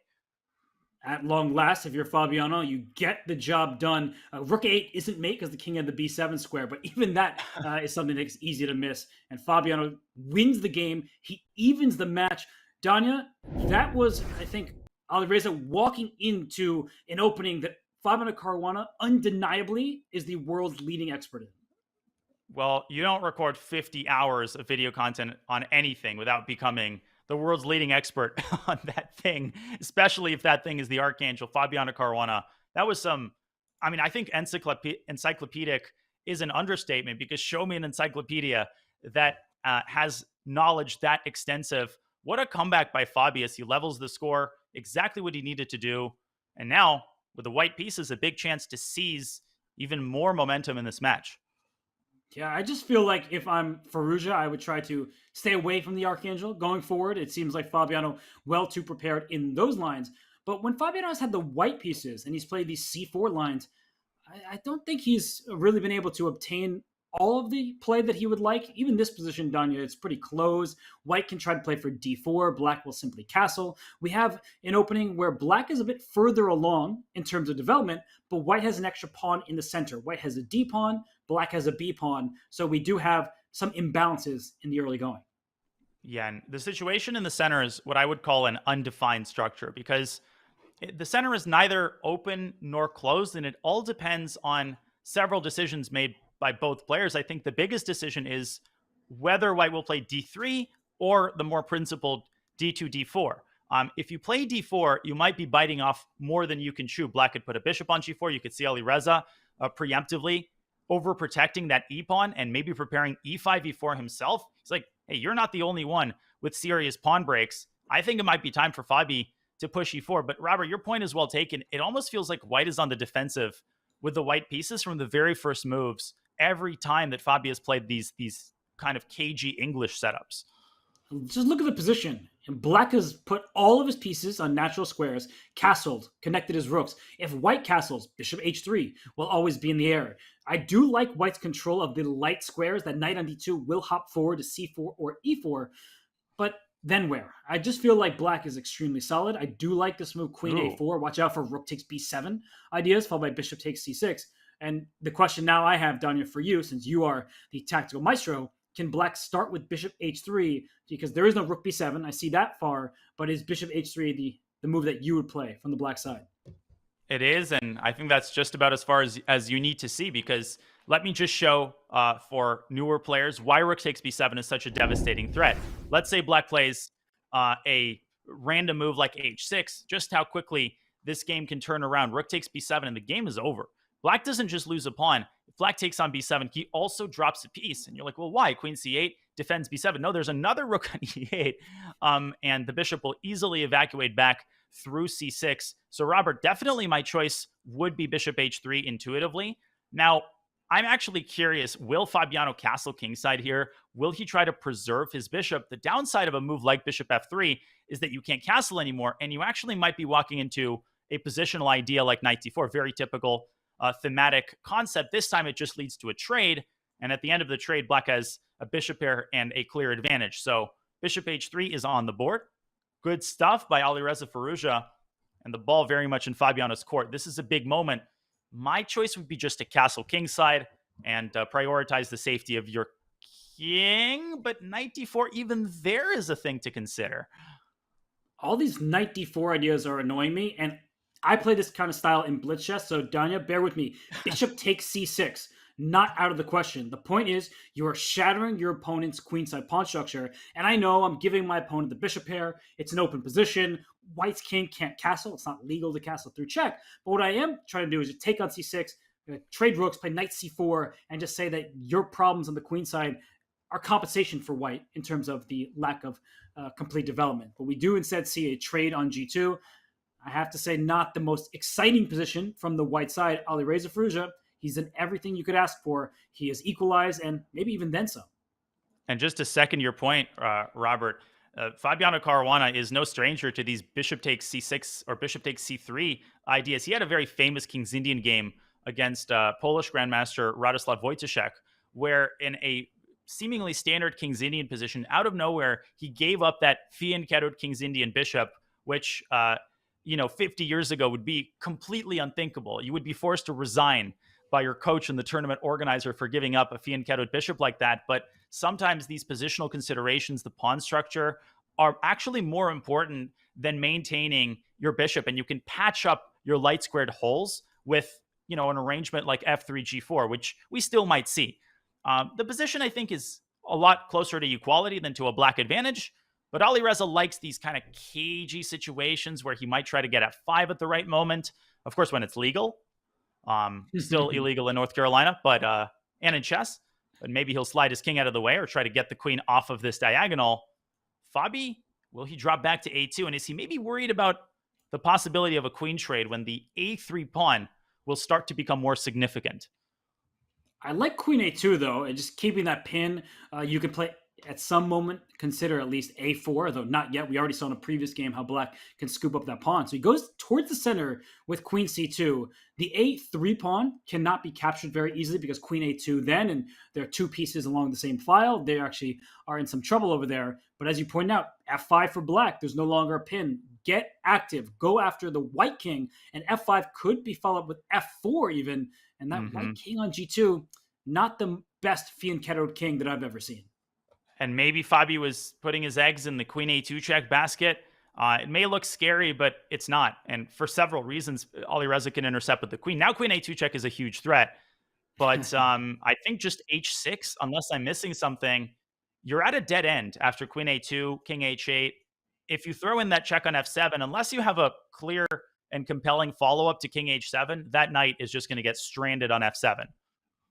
Yeah, I would not be bringing my knight into enemy territory like that. Instead, he drops back to f3. Still do not take on a3, everybody. Queen a2 is check. It wins the piece. So e4, this is just great stuff from Firouzja. If you take on e4, look at those queenside pawns. a3 and c3 are isolated. Is an understatement. And if you don't take there, well, black has this imposing pawn on e4 and maybe even capturing on d3 at the right moment just to go after that pawn. Listen, I can make the sound effect that will properly represent how weak and unappealing these pawns are, but I don't think anybody wants to hear it. So I'm gonna spare you. Now he takes back with the rook, which is actually pretty instructive. My puny brain was more focused on f takes e4, with tempo, but that pawn on e4 would become an attackable target once the knight dropped back to d2. Fabi could still drop back to d2 and hit the rook, but the rook will move back. Instead, a4. Caruana sacrificing the pawn, or is he? Rook takes a4, queen takes a4. Great tactical awareness by both players. Alireza's like, no. You and I had the same exact realization. We're like, a4. This is No, c5. C5 is the problem, not knight a3, which runs into a check.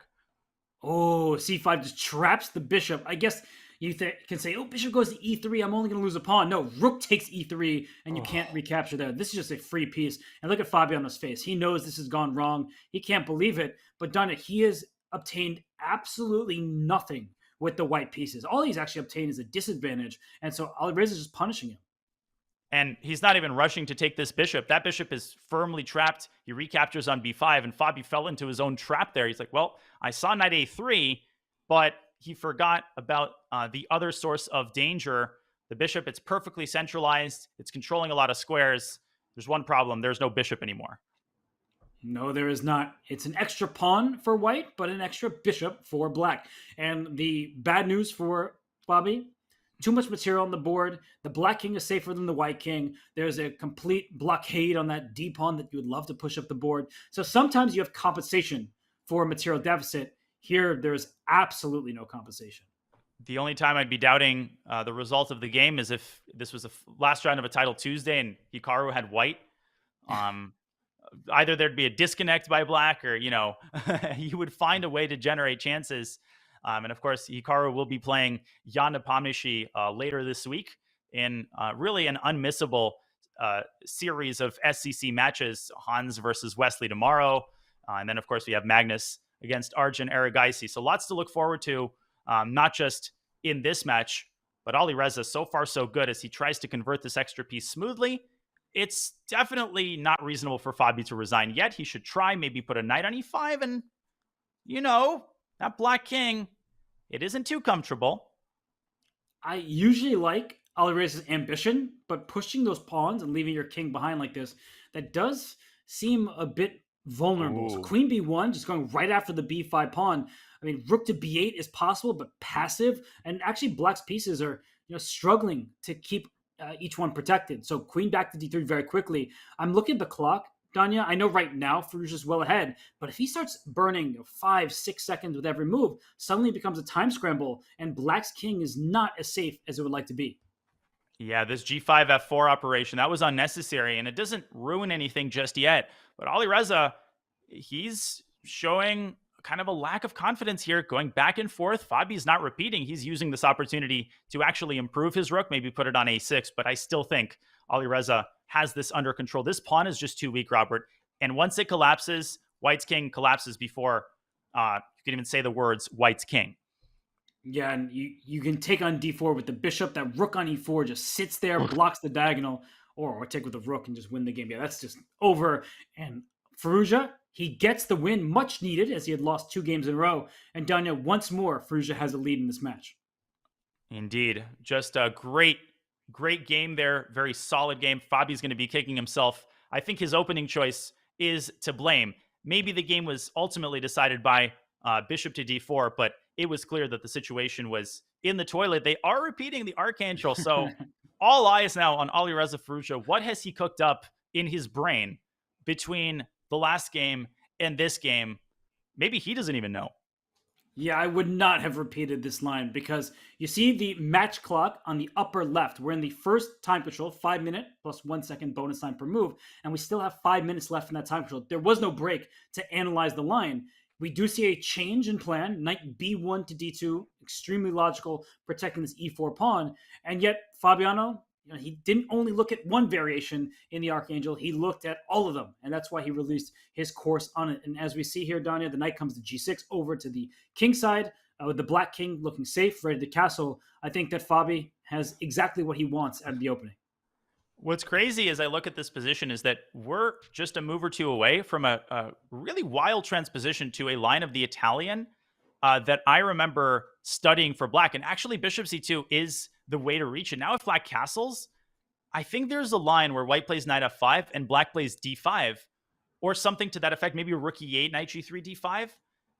Fabi plays the move c5. He's shown a predilection for c7, c5, and Ruy Lopez structures. But it's kind of interesting how these types of positions can be reached also from a mainline Italian, and you can understand why. A lot of structural similarities between these two openings.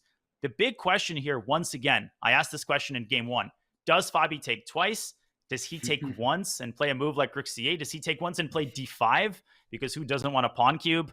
Robert, more questions than I could possibly answer. I can't answer a single one of them. Well, Fabiano says perhaps he can't either. So he punts, he plays h6, is back to you, Alireza. And the reason why he didn't take twice on d4 just yet is e4 is extra well defended. There are 3 white pieces covering that pawn. So you do isolate your own pawn.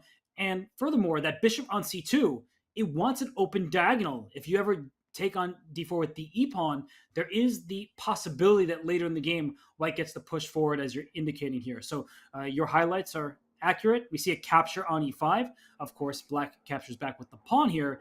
And now we see a trade of queens. So we're in a queenless position. Danya, only 1 open file.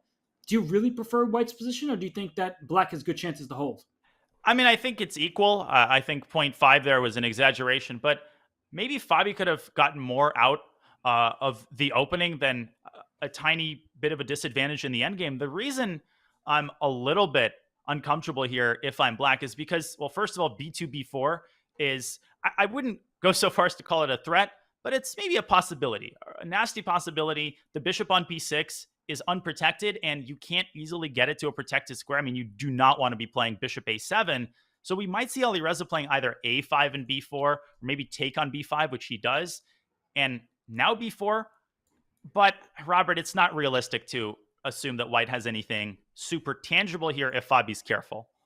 Yeah, b4, there's knight to d7, for example, protecting that bishop on b6. The only reason b4 is a threat is that there's a pin along this dark square diagonal. So b4 has this drawback. It makes the c3 pawn weak and the bishop on c2 behind it. So Alireza takes the calm approach. And this is actually a sign of his maturity, because I think when he was a teenager, he was rushing to get active. Rook to d1 just says, all right, 1 pair of rooks off the board, that should be good for me. And I can try to get my pieces a little bit more active. So I think black at some point will think about a move like king f8, king e7, things of that nature. But b4 becomes increasingly dangerous for black to deal with this rook on d1, because knight d7 ideas might be a little loose. And let me add another issue to the mix. Bishop c2 to d3 is a weird looking move because it shuts down the d file, but the b5 pawn is also in white's crosshairs. You can't play b4. Again, the bishop is unprotected. You can't play c4. Again, the bishop is unprotected. Maybe you can make that work tactically, but it has to be calculated. And if you defend with bishop c6, white's rook can establish itself on a6. So a lot is made, Robert, of top players' ability to kind of squeeze an advantage from a seemingly lifeless position. And this is exactly how you do it. Moves like rook e to d1 that suddenly create problems where none seem to exist. Fabi doing the right thing, pausing, and I think deciding between a move like king f8 to keep the tension or a more direct approach, trading the rooks, but giving up the d file. I wouldn't want to give up the d file, but that just, maybe what's required in a position like this. And e4 is defended for now. That's good for white. The one annoying thing is you want to play knight f5. It's a really nasty looking move, but you always have to watch out for this e4 pawn being loose. So don't rush this. If you're Firouzja, if you're Fabi, do you go to the a file now, rook to a8, and say, all right, your rook left that one. I'm going to go rook a2 next. Whoa. Bishop a5. Wow. My coach would call this an artificial move, but just because Fabi played it, should I give him the benefit of the knight f5? He plays it, does Alireza, allowing bishop takes e4. So what does he see in that position? Oh, bishop e4, knight e4, and knight takes e5. A deflection tactic because of the fork on e7, and suddenly the problems are very much tangible. That's a sick find by Alireza. He did so quickly. He still has almost 3 minutes on his clock, whereas Fabiano is about to have half that. So knight f5 is nasty. Bishop a5 just looked weird, and you could tell that Fabiano's been uncomfortable. And I just want to note, Danya, this is the final game of the 5 minute plus 1 second increment time control. You see zeros on the top left of our screens. And with that in mind, Fabiano really does not want to lose this and trail by 2 heading into the quicker time controls. Especially because that would sort of undo his immense effort in those 2 excellent games. The positional one where he squeezed an advantage in the endgame, and then that incredible preparation as he does go for that line. I think he spotted knight takes e5. Hard to say, judging by his reaction. We see the double exclam. What a deflection. Alireza had that loaded up and ready. All he had to do was dust it off and put it on the board. Knight takes e5, knight e7, takes c8, wins a full exchange. Fabi has to move either the rook or the king because white is threatening now to take on g6, but his position is close to collapsing. Rook e8 allows knight c6. And this is what happens when the center opens up like this. You cannot keep all of the infiltration squares protected. So he goes rook e8. He allows this knight c6 move. I guess bishop c7 will be the response. Knight takes g6 is the most tempting move just to ruin black's pawn structure. But after f takes g6, the black king gets to run towards the center quite quickly. And a double pawn, especially if it's not isolated, it's not the end of the world. You say this often, that you feel like these aesthetic things are overvalued by a lot of players. And here I think knight g6, f g6, sure, white is better, but it's not just because black has double pawns. And knowing Alireza, he's looking for more than knight c6. He might be considering a move like knight to d7 and rook to d8 here. Wait a second. Why was rook d8 not possible? Rook a1. Oh my gosh, that's what he was looking so hard for. Now, don't take on c5 because of rook e1 and bishop c7. Can I show that really quickly? Because that was crucial. I was going to point out why this loses for white, and I was going to say it's because of rook d8. The knight is pinned, and bishop f4, bishop c7 picks it off. Robert, great whole board awareness by you and by Firouzja, because the bishop, that bishop which landed on a5, we could tell it was bad. And Fabi pays a very steep price for it. Now his queenside pawns are going to collapse. So instead, he quickly trades on d6, g5, rook a6. Apparently not the most accurate, but with 30 seconds, do you believe in Fabi's defensive chances here? It's going to be tough. He has to start with bishop c7 to protect the c5 pawn tactically. No, do not take rook e1 as mate. But why not? Rook c6. Wait, but Daniel, rook c6. Is there bishop f4? Is that his idea? Is he trying to go down a pawn in the endgame? Because he does a b5 to b4. It's actually a really nice find here by Fabi. But rook c6, bishop f4, rook takes c5. It looks like a blunder because of rook takes e3. I don't have time to show this, but white actually has an intermediate check on c8, which is super important. You're right, though. Bishop e3, fe3, and b4 is his idea. But did he do it in the wrong order? Now Alireza can, using such a lovely technique, he puts his rook behind the pawn. Speaking of doubled pawns are underestimated, Robert, the game winner here will be this pawn on b2, which prevented black from putting his rook behind white's other b pawn. Although here, you have to be very careful if you're white, because at the right moment, black could play g4 and just try to go after white's pawns on the other side of the board. Double pawns are bad for white because the black king can just sit in front of it and you can't kick it away by pushing your pawn and checking it. So I think Fabiano suddenly has good chances to hold. Endgames have not always been favorable to Firouzja. We know that he's let some slip, as have all of the best players. But we know that Firouzja prefers dynamic, active, aggressive chess than he does the endgame. And in an endgame like this, you're making a lot of decisions intuitively. You just don't have the time, nor the mental energy to sort through all the variations. You've got to decide what the structure on the king side is. White could play a move like g4, try to beat black to the punch. Instead, he puts his pawn in a defended square. I think now he'll play g4, yes. But you called it. Fabi's pawns, they're crippled, but they're still capable of producing a lot of counterplay and making a lot of noise. Fabi plays g6. Very logical, Robert. Can't fault him for that. Yeah, there's no question mark. You see the evaluation bar shot up and went back towards the center. White does have an extra pawn, and to be clear, it's a passed pawn, and there are two of them on the B file. But black has an extra pawn on the king side, right? White has two extras in the B file. Black has an extra on the G file. So h5 right now. He plays the check first. I'm not sure how consequential it will be. D5 there was. Oh, you can take it, or can you? You cannot take the rook on f4. No, but because black establishes a protected passer. Absolutely. He's allowing a check on the 7th rank, so his king has to go to the last rank, Danya. This seems to be stepping in the wrong direction completely. And what about b5 and just give up the g-pawn? Great call. Great intuition by you, Robert. Just ignore what's happening on the king side. The rook can't take on g4. That is the worst square on the board because it won't be able to check white's king once it reaches c6. It is all over. Yeah, this also works. b7. And just like that, Alireza takes the point. Oh, what a tough one for Fabi, and a fist bump for Firouzja, who rebuilds that 2-point lead, Robert.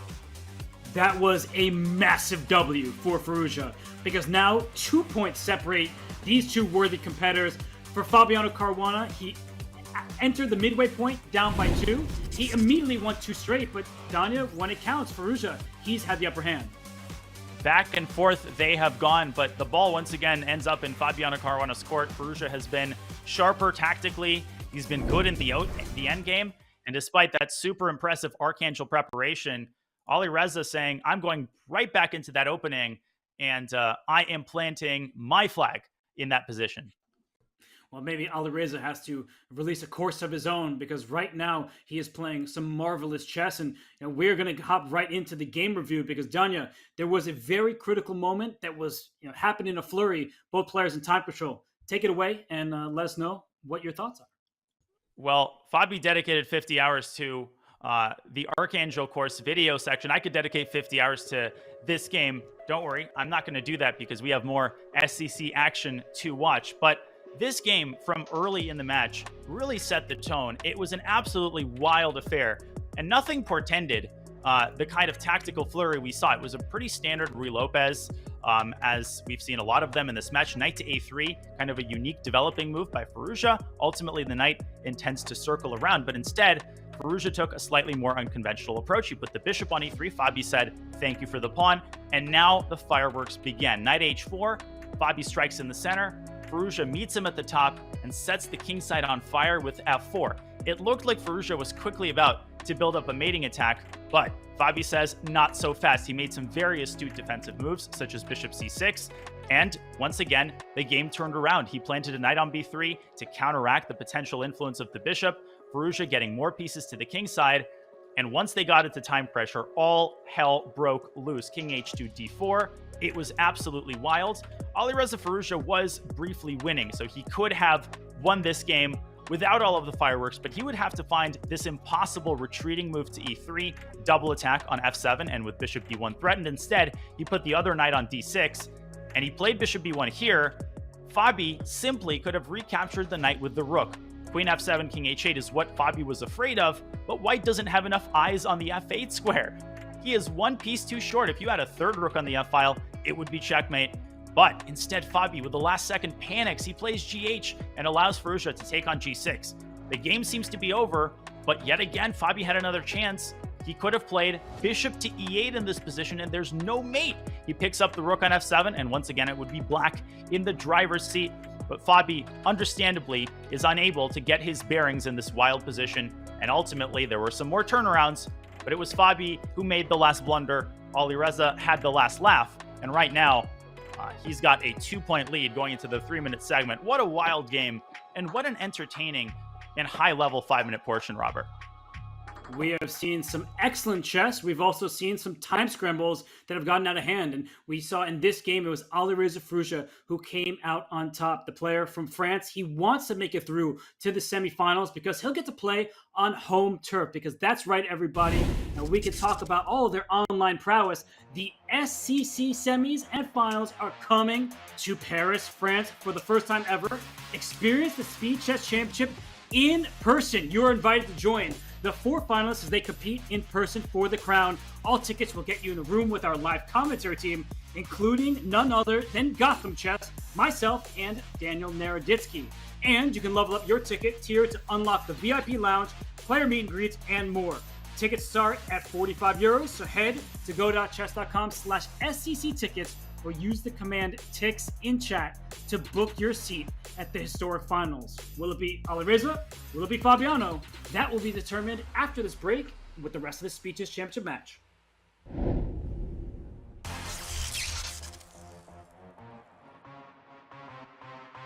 Students, did you know that you can get a discount on any Chess.com premium membership?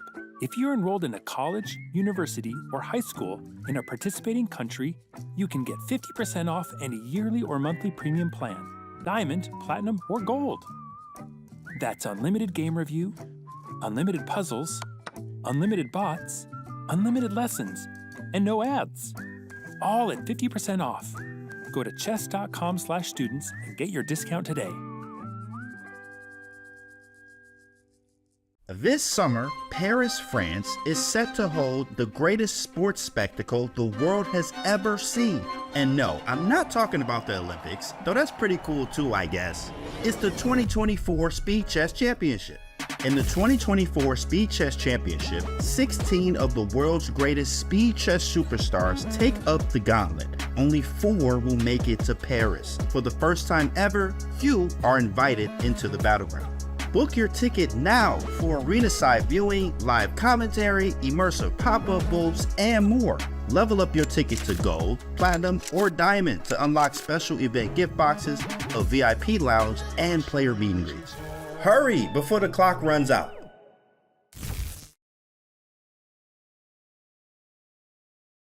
We're here in Toronto for the Global Championship. I got Fabiano Caruana with me. You don't need to talk yet. I got James Canty. We're going to see who recognizes these guys out of the random passerbys, and we're going to ask them some fun questions about chess. For $5, do you know who this is?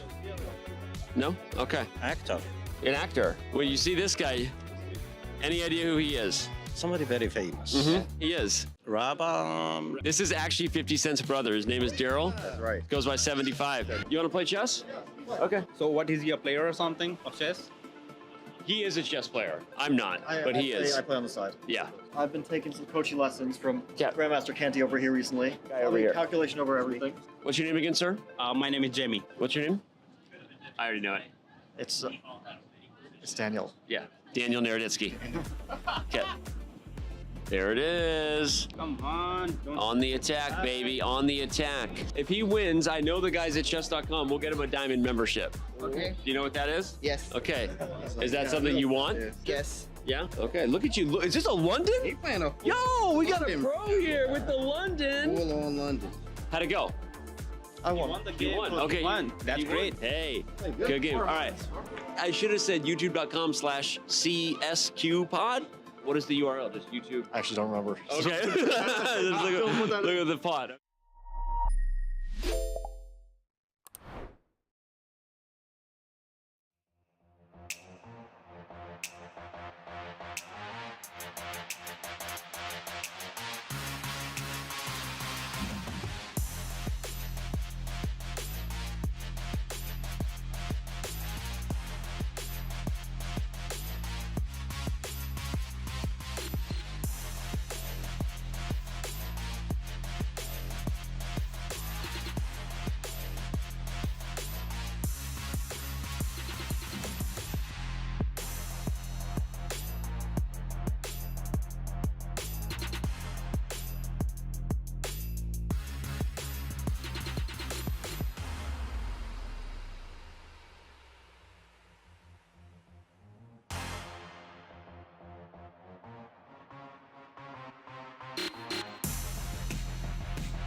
Paris, France, known as the City of Love, also the host of the Olympics, it also will play host to the Speed Chess Championship Finals, September 6th through 8th. Use the command ticks for tickets now, because you can be part of the action. Who from this year's competition will join you there? That remains to be seen. We know our quarterfinalists, and we are in the midst of our first matchup between Fabiano Caruana and Alireza Firouzja. But Danya, as you look across this bracket, and particularly on this right-hand side, Firouzja has a lead right now, but Nakamura versus Napalmachi, that also promises to be an exciting matchup. Yeah, absolutely nothing is guaranteed, Robert. Not for Hikaru, not for Magnus, because they face some stalwart opposition. Obviously, they're expecting to get into Paris, and we might get some very spicy matchups if the cards align a certain way. But there is still a long way to go. These players still have a match that they need to win. Alireza Firouzja is definitely well on his way as he holds a 2-point lead. I thought the 5+1 portion was Fabi's chance to set the tone in the match. Unfortunately, he wasn't able to do that, and the opposite happened. Now with the reduced time control, Robert, one would think that Alireza's feeling really comfortable right now.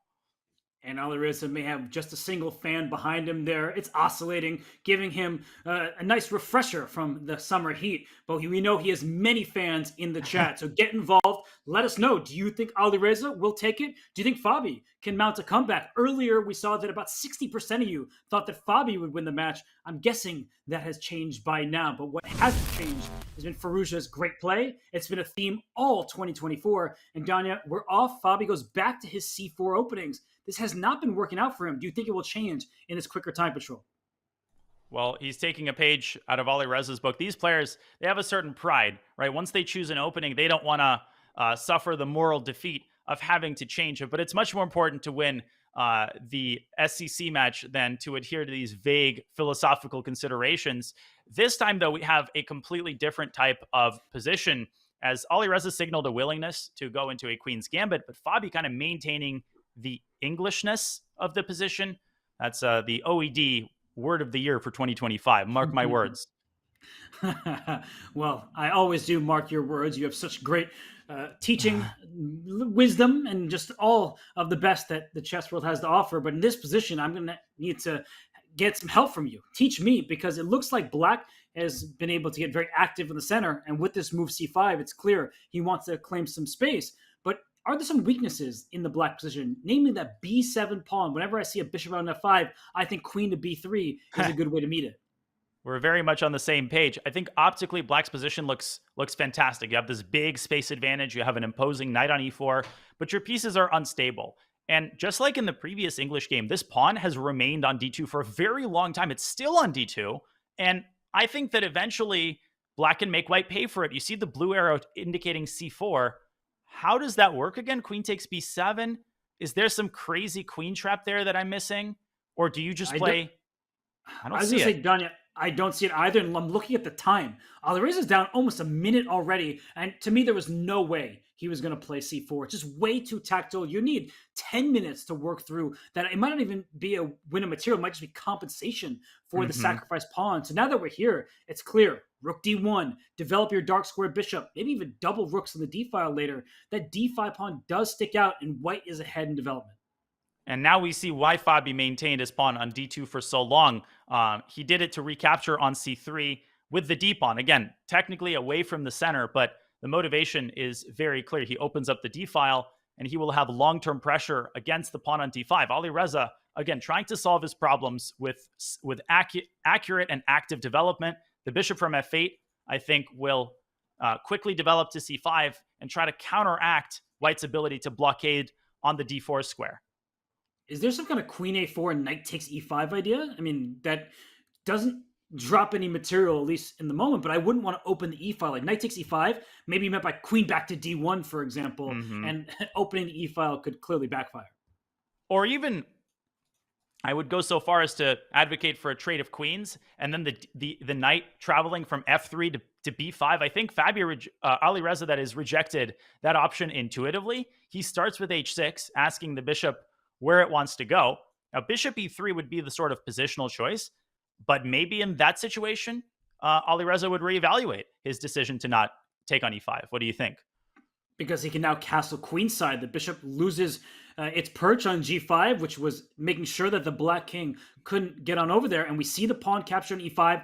We see the knight come to d4. So, Danya, we've called it all. The evaluation bar says it's around the middle of the board. I actually would take white's position. I much prefer having the safer king. If that d5 pawn ever drops, black's in huge trouble. You know, bishop f3 takes d5 because c4 will likely drop next. And if you have to find a way to meet knight b5 with something that just avoids the fork and doesn't drop a7, I don't see what the answer to that is. It looks like Fabi couldn't have asked for more, and he has a big lead on the clock. And I love his pace. I think so much has been made as we see that king d8 actually is the blue arrow move, not long castle. Clearly, the engine just doesn't have the strength to deliver that entire move. Alireza just says, hey, take my rook. I sacked the exchange in the first game and lived to tell the tale. The second game, Fabi sacked the exchange in the first game and lived to tell the tale. But I don't know. I don't think he's doing this because he's in love with this position. I think that he felt it a necessity. He does have clear compensation because that pawn on d5 is defended by a bishop. If the bishop for white slides to f3, the black knight responds by entering the d3 square. So that bishop on e2, it's kind of stuck. It wants to attack, but it needs to defend. And we see the move b5 done it. It could be black trying to open things up here. Rook b8, pawn b4, and then knight a4 as well. Things are getting kind of dicey on that side of the board. It's not hyperbole. Obviously, white is better. I think we all know that the compensation is objectively insufficient, but black is a very clear course of action. You're piling on the queenside pressure, and Alireza felt that a position like this offers a lot more practical chances than having to find only moves in order to avoid, you know, getting checkmated in the endgame. He puts his king in the center, buttressing this pawn on d5, and you called it, Robert. Bishop f3 is so tempting. Your hand is reaching for that bishop. But the reason Fabi is hesitating is just because not only does that move not create a threat, but you're opening up this outpost for the knight. And what a risky move by Fabi. Is he playing with fire here by pushing pawns on the queen side? Now this pawn, very tender indeed. What a move, though, by Fabi. If you take on b3, the bishop on e2 suddenly looks at that pawn on b5. So that's the happy news for Fabi. The best news for him is he's up 30 seconds and Alireza in huge time trouble. King c6. What a cold move there. Just saying, I'm not in trouble. Let me get out of the pin. And I am trying to use a queenside pawn majority. That move was not on my radar at all, but that was an excellent decision. Firouzja just says, well, what is the actual threat? The actual threat was BC and bishop takes c4, and so he solves it. Sometimes easy does it, and now the time advantage. What time advantage? That was rhetorical, I hope, because there is none. And now we see Fabi. He's getting into some time trouble. He swaps on c4. The open b file can help black. Rook b8, rook b2. Knight jumping into a4 to hit the weak c3 pawn. Suddenly, Firouzja can try to get active here and claim an edge despite being material down.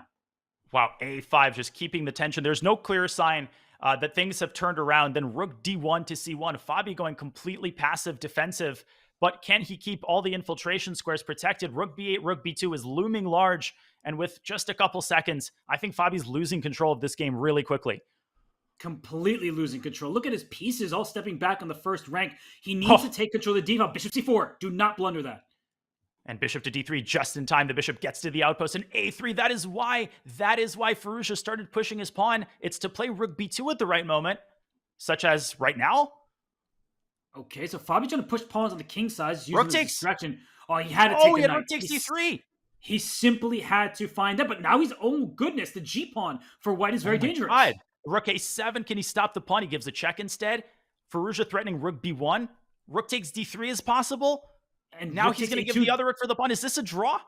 Yes, because he led with the king. And king e5 at the right moment will shoulder the black king, keep it away, and that allows white to hold the balance.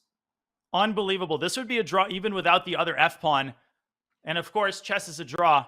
Totally even game. There were no turnarounds in that one. Nothing really to say about it. Well, I think that for Firouzja, he was able to survive an opening scare. He was down quite a lot of time. But then when he gave up the exchange, a great practical decision from him, he actually was able to get all the activity. And it was Caruana suddenly who was indecisive. He was sacrificing some of the time and a lot of key squares. And here we see a Fabiano Caruana position that I'm used to seeing him from the white side rather than the black side. So what do you make of this opening, Danya? Do you think that Fabi going over to the Sicilian was the right decision? I think it was an interesting decision. Time will tell. Of course, he's very competent from both sides in the Rosalimo. And he's shown kind of this propensity for cagey sidelines. That night, it went to h5 and back to g7, but somehow he makes all of it work. And before you know it, his pieces are kind of perfectly coordinated, except this b2, b4 idea. It's one of the most typical plans for white in the Rosalimo, just striking where it hurts and undoing the Gordian's knot on the queen side. You could also do the same thing in the center with d3, d4. The player who controls the pawn breaks controls the game, said Roman philosopher, I think, but don't quite remember the name. Well, the bots last month on Chess.com were the Roman Empire bots. So the correct time here, but knight d4. We're talking about opening the center. Fabi says, "Nuh-uh, that's not going to happen." But he has opened his light square bishop. Watch out! That bishop is about to join the party. Knight takes d4. C takes d4. The dark square bishop for white, suddenly has to move again, and it feels like white is struggling. You have this pawn on e5 that looks like a strength, but in reality, it might be overextended. And Fabiano, he just gets out the way. What did that check really do, Danya? It was fancy, it was fun, but the black king just sits on f8 and has no problems. And I was going to point that check out. I mean, knight d6 was also maybe a sacrifice to explore. As you see Fabi getting really frisky on the king side, and maybe a little too frisky.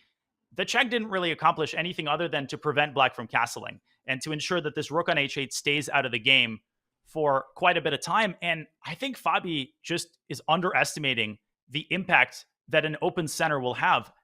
Then the king will actually have an impact on the course of the game. I think he should have done more in order to discourage Alireza from opening the center, because d4 is coming. That's almost a pre-move. Look at this. White's rook's in the center. The knights are well developed. The queen on c3 active. d4 is coming. I think the black has to play more like rook a7, bring that over to d7, and hope that you can pin that pawn long enough to survive, because black is not coordinated. Your bishop on c8 hasn't moved. Your rook on h8 stuck in the corner. This is trouble for Fabi. He chose this opening from the black side, and it has not panned out. It's crazy how different the position can look with a closed center, a pawn on d4, and the center opened up. Of course, I was exaggerating when I said he would pre-move d4. He started with h takes g4. Now he opens the d file. I would imagine he takes with the rook. He does. And this is, rook e to d1 comes to mind even. You can't take the queen because of the back rank mate. He goes rook c4. Also looks great. Yeah, that's a nasty idea. Good find by you. The queen has to move now. Where does it go? Queen b7 will always walk into rook c7. That looks like it hurts. So queen e6, but then even rook c6 there looks uncomfortable. I just feel like that queen has no safety net, and it just seems like white's knights are going to keep going at it. And where's black's compensation? I mean, I'm shocked that knight d4 doesn't win by force. I think black might even get away with... what Fabi needs to do is create chaos on the board, even if it's lost objectively. You need to force Alireza to find some sort of concrete sequence. I don't think knight d4 is necessary, though. Your move, rook c6, maybe the knight will make a reappearance on f6, and this time that move might actually be devastating. Well, rook c6 is the starting point. Where does the black queen go? Queen f5 is possible. Knight g3 almost traps that queen. It's really running out of squares, and you're fortunate the bishop on g4. Ooh, rook c8, that's a really difficult move to play, but perhaps it works. I cut you off there, partner. You were finishing a thought. No, I think everybody wants to hear. There really aren't many good thoughts from Fabiano's perspective. He's just in trouble here. But now e5 is in some danger. So if he could put his king on h7, Danya, if that king could get there in one turn, there would be chances, good chances, in fact, for black to survive. You have the bishop pair, but you are not connected. That is the problem. Well, you know the song from Fiddler on the Roof? If I could move like a knight one time during the game. Yabba dabba. Okay, I'm not going to break into song here. I will save everyone the horror of that. But the horror of black's position is for all of us to see. This is the thing, right? Even though the queen's off the board, the problem wasn't just that black's king was in danger. It was that you're just dropping a bunch of pawns. Fabi doing his best to get some counterplay started, but Alireza just keeps pushing him around. Yeah, bishop e8, knife f5. You cover the b5 pawn, but lose control of the f5 square. This is looking painful. What's his idea for knight f5? e6, just give up the dark square bishop and hope that he can hold on here?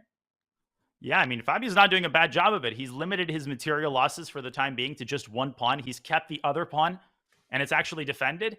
Knight d4, very tempting move. Setting up the cheapo, the cheese, rotating the juicer to e6. But now the knight can establish itself on this bastion on f6 as well. What a nice move by Alireza. Knight c5, so much better than knight d4. Yeah, a lovely choice. The knight goes back. It rotates to e4, up to d6. It will then go. And h3 does absolutely nothing. Yeah, it looks like it activates the black rook, but you don't get very far. b4 I like, Danya. You need some activity for your pieces. But after a takes b4, rook a2 can be met by rook c8 with a pin on that last rank. This is just very painful for Fabiano. And Fabi just throwing his pawns up the board. That's the good thing about being 2 pawns down. Every subsequent loss of a pawn just matters a lot less. So you might as well take the gloves off. h3 is a nasty little move. Alireza ignores it. The pawn can go all the way up to h2, but it'll be nicely blockaded by white's king. I mean, Fabi needs a miracle here. He's also got 10 seconds. This is looking grim. So king takes g2, rook g1, king move. I'm looking at a checkmating net, and I'm actually not sure how black really stops it. Yeah, that bishop a4 just has not treated Fabi well. In that Spanish game, he played bishop a4. Now he plays bishop a4. That bishop's still not doing anything. And now he's 3 pawns down. And he's about to be 4 pawns down. And he's about to be 3 points down in the match. And you can see it on his face. He's not enjoying himself sitting, well, across, at least virtually, from Alireza Firouzja. There may be darkness in Firouzja's background, but his play has been a bright spot of today's action. He's just really found his form. He lost 2 games in a row in the 5+1, but here it just seems like he's on a roll, and it's up to Fabiano to stop him. I'm just not sure how. I'm really impressed with the technique and the maturity that Alireza has displayed here, taking the right amount of time, finding critical moves. He gives away one of his pawns. Now the king, that red carpet, it's rolled all the way up to a7. Fabi throws in the towel, and he's in some trouble now in this match. It's a 3-point deficit. He needs to reclaim some of that momentum. And look at this, another English by Fabiano. It has not been working out for him. He just switches opening from the black side. It might be time to revisit things from the white side, but here we see an early fianchetto. He's trying to take control of this long diagonal, and at least these openings, Danya, now we're promised a little bit more fight in the center with the c6, d5 pawn pushes. I think that allows Fabiano to strike a little more easily. The pawn e4, it's extended quite far, which means d3 can poke at it quite quickly. And this could be thought of almost as a reverse Alapin, but the extra tempo is very meaningful because sometimes black is just unable to get the pieces out fast enough to maintain your grip on the center. So, you don't play into this line from the black side unless you're pretty confident in your theoretical knowledge. Now, my instinct here would be to trade on d5 and play d3 sooner rather than later. I've also seen English players, players from England, but also players who play 1c4. Sometimes they're one and the same. Orient themselves toward f3, but this is not going in the direction I thought it would. Well, speaking of English players, shout out to Shreyas Royal, who made his final GM norm, and as well to Gawain Jones, who, of course, has had such a tough experience in his life, and to win the British Championship, just so much respect for him. He's also one of the best authors of chess materials ever. So, shout out, huge shout out, heartfelt shout out to Gawain Jones. But now we get back to this match here in the Speed Chess Championship. Danya, we see the doubled isolated B pawns, but that seems to not be the most relevant fact. D3 played, D5 loose, knight on A6, not in the best location. What do you make of what we're seeing right now? Well, first of all, Alireza knows all about the power of a rook on A1 that can capture something on the A file. Okay, I think that was a low blow. That was too soon. But they're past move 9. So I think Alireza has this under control, but he needs to be very careful. If he plays E takes D3, the pawn on D5 can be eaten up, and that's exactly what happens. And rook takes A6 will actually become a threat once the knights are swapped. But Alireza castles queenside, hitting the bishop, securing the knight, and if he can keep this D3 pawn protected, he might be having the fun here. What is this? So it feels like Firouzja's looked at something. Bishop c4, giving up f2 with check. Are you just going to take this d3 pawn and say my king is safe and sound in the center? This is a very strange opening. I don't think I've seen anything like it. The line between a white advantage and checkmate was very fine. I actually thought knight c5 was mate for a second, but no, king c3. And you don't actually have repetition either because the king evacuates to b4. Now rook a5 looks kind of tempting, but then b5 is what Alireza has cooked up. I mean, the pawn actually was hanging. What is happening here? If you play rook f1, black might just play rook f8 and just try to keep that rook on the second rank. King b4 hits the knight, knight e4 gets out of the dodge, king a3. I mean, white is up a pawn, so you can play in a greedy manner if you want, but that does look a bit strange to my eyes. Great call, rook f1 played, just discharging some of that tension, getting a pair of rooks off the board. And the king is still, it's safe, but it's not totally comfortable. Speaking of kings not being comfortable, if black plays rook takes h2, suddenly it's white's rook that gets frisky, eliminating the g7 pawn. Alireza might have to go into this incredibly unpleasant minor piece endgame where he's just a healthy pawn down. No, so he takes h2. He prefers to keep the material balance and have some dynamic chances. I think it's the right call, but rook f8 check, that feels automatic. Rook f7 can be pre-moved. And Daniel, what do you make of Alireza's chances? He's going to be down a pawn, but he does have some activity, and the white king, it's in a bit of a danger zone. If only black had like a pawn on a5, knight e4 would at the very least be repetition with the knight just circling back and forth. So, you know, the b4 square is a very narrow off-ramp for the white king. I think Alireza is trying to find some way to set up some shenanigans against white's king. He actually might play b7, b5 at the right moment. First of all, the bishop was hanging. I didn't even see that. I wasn't looking at that side of the board. So looks like white's advantage is growing, and Fabi trying to figure out where his pieces belong. A rook h3 or rook g2 in the near future is going to be a problem. So he gives a check. Does he want bishop d5? Oh, it takes away the e4 square. Then there's like king up to b4 or c4 at some moment. The e-pawn can run. Fabi is just trying, and there is king c4, the blue arrow, not even yours. Well, I made that arrow. I made an orange arrow. It turned blue. And we know what that means. Instead, b4, the more direct approach, but it sends the knight back. The knight could also hop forward, but that seems to be a dead end, unless it goes back around to b6. This is still very difficult for black. Yeah, how does that work? Like knight a4, king b3, knight b6, rook g7 check. At the very least, the b7 pawn is in harm's way. And you can look at the clock. This is what Fabi needs to do to get back in it. What do you see, Daniel? There's bishop g4 to d1 check, but the king actually slides back to a2, so I'm not sure that's the solution either. And this definitely isn't the solution. This loses the game. It should lose the game. Yeah, just rook g8, king a7, rook g7. Actually, is very straightforward. b7 drops. And the game's over because bishop e6 is just a fork. Well said. And Fabi should see this. Well, he saw it in the first place. Knight e6 check was not the first move that came to my mind. And I was wondering why he played it. It's that loose rook on h3. And Fabiano, he's found all the correct moves here. But rook d7, bishop takes e6 with rook takes e3 check. These are the ideas that Firouzja is relying on. I don't think it actually works because rook takes b7 check, but still.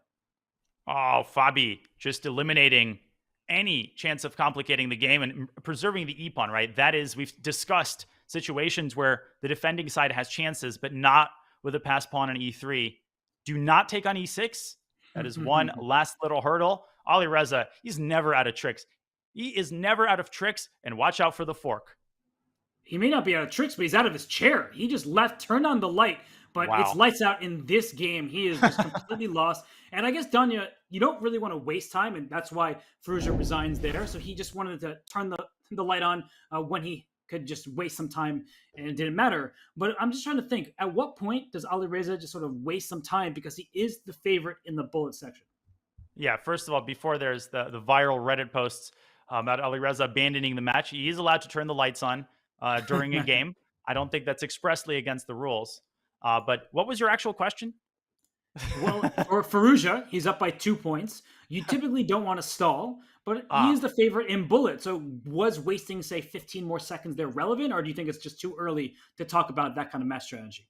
Sorry, my brain stalled there. I think it's always relevant. I think the time adds up. It may be kind of a boring answer, but it's true. You know, if you rack up 15 seconds there, 30 seconds there, I think the bigger question is who benefits from getting this into the bullet. Like, would Alireza be fine with a 2-point lead going into the 1+1? And I think that despite Fabi's incredible performance against Caruana, Alireza would be okay with that. I think he's okay to kind of trade baskets here, so to speak. But obviously he would prefer to build this up to a 4 or 5 point lead and make sure that this match is in the bag, because we know 1+1 is such an unpredictable time control. It is. It does equal 2, but in 1+1 chess, anything goes. And look at Fabi. He takes a drink of water. Usually that's a good sign for a player. He's stretching. He's up 40 seconds. So this move C4, that could look like you've overextended from the black side, but you're just trying to take down the E4 pawn. That D3 pawn for white is very important. It's kind of the crux of the position here. And if E4 drops, suddenly black's pieces come to life, and Alireza doesn't seem very happy. And he's finally made a decision after an entire minute of thought, again putting this knight on A3 as he's done before, this time trying to get a grip on black's queenside, bishop G5, and he plays it instantly. And the reason it's so strong is because eliminating this knight basically takes away the pressure on the E4 pawn, Robert. And before you know it, white could have a monumental grip on the D5 square, kind of like a bad Najdorf. And these little mistakes that are made. I mean, you see that white suddenly has an advantage before it was right in the middle. I guess bishop c6 somehow was an inaccuracy. It looked like an incredibly normal move. Perhaps queen to b6 first was what was called for, just to activate, connect your rooks. But bishop g5, a really lovely plan from the white side. Knight c2, up to b4, into that d5 square eventually. That will be a Firouzja plan. Although c4 also needs to have an eye kept on it. I think it might be too early because b2 would drop if you take on c4 right now. But both players have to keep an eye on this queenside tension.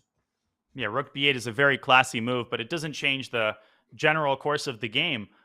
You also have to be a little bit careful. If you take on f6 and then play a move like knight c2, you might be walking into d6, d5, because clearly we don't have enough tension on the board.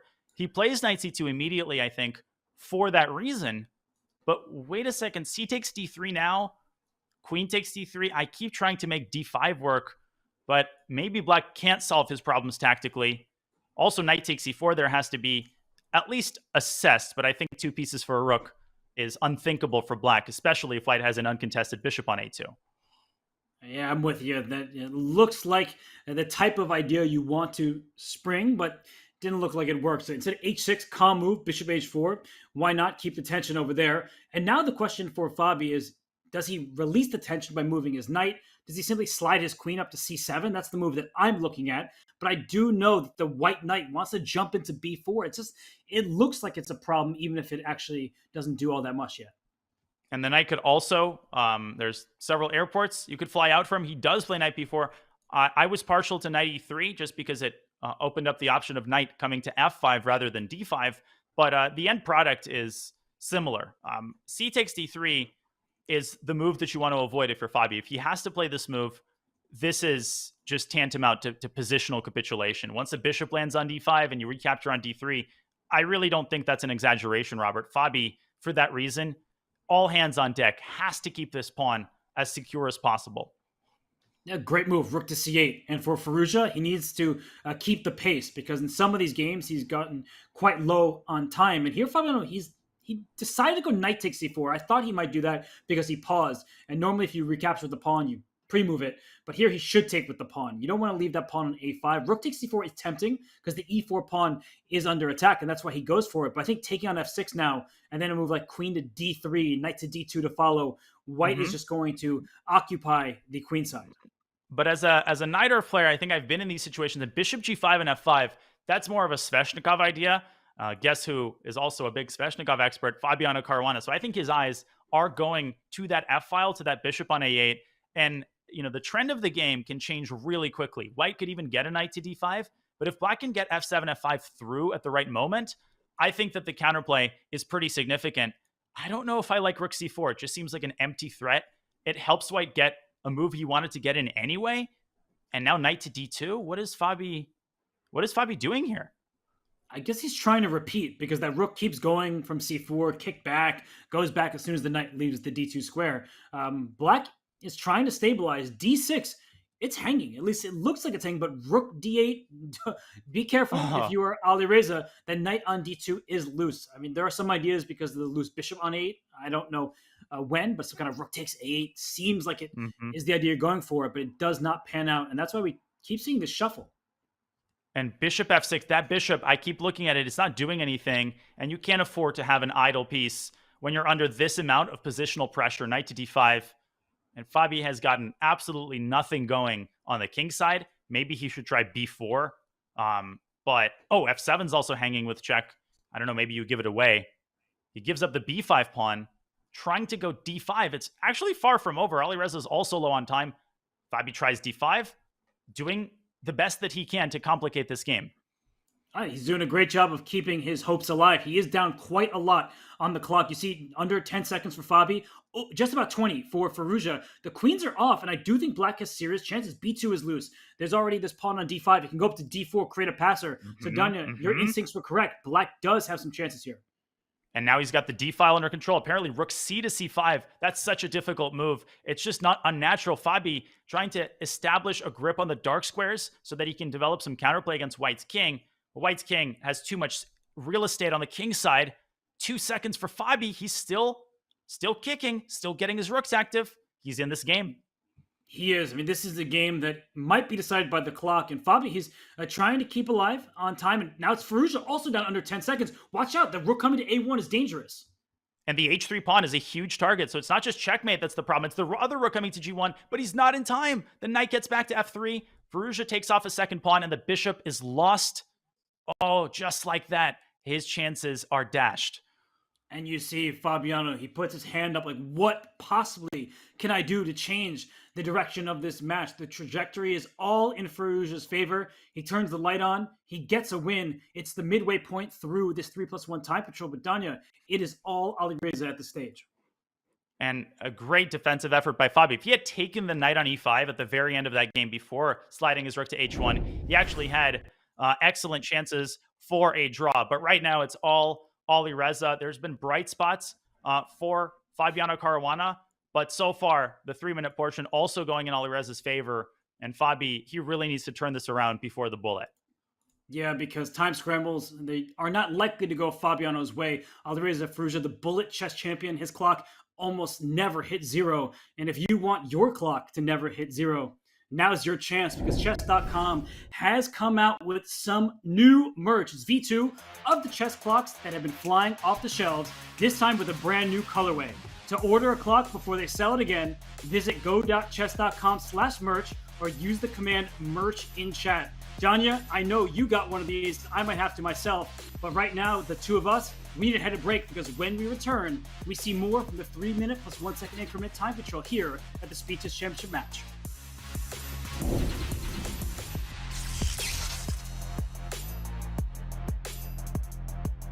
Looking for new ways to enjoy chess? Check out our schedule of Chess.com community events today. Mondays, play Rapid Opening Roulette and expand your opening repertoire with a new opening each month. Tuesdays, compete against other Untitled players in Untitled Tuesday. Battle your way to the top in Arena Kings on Wednesdays. And finish the week off each Saturday with the blistering Community Bullet Brawl. All happening in the Community Club on Chess.com. I'm super happy now to announce the Create Your Own course for 2024, where we encourage everyone from the Chessable community to participate, to write their own course, and maybe become the next winner. And winner chicken dinner, that's what you want to be. Of course, there is a lot of joy in creating a course, but even sweeter is when you are standing on the podium, because winner $5,000, and also second and third will get $3,000 and $2,000 respectively. So this is looking like an ultimate deal as far as I'm concerned, and you can tell I'm super excited to get through those courses to pick out the winner, which I am going to present very, very proudly. So what's there? What do you need to know in order to get started? First of all, you need to have a Chessable Pro membership. Kind of goes without saying that Chessable Pro membership has a lot of perks already. I am sure that many of you already are Chessable Pro members, but if you are not, here is now another reason for you to upgrade your membership to access all the many perks of Chessable. Be mindful of the fact that there is a deadline associated with this Create Your Own course contest, and that deadline is the 19th of October. So you definitely would like to get the ball rolling. Go to chessable.com/create, and I can't wait to collaborate with you.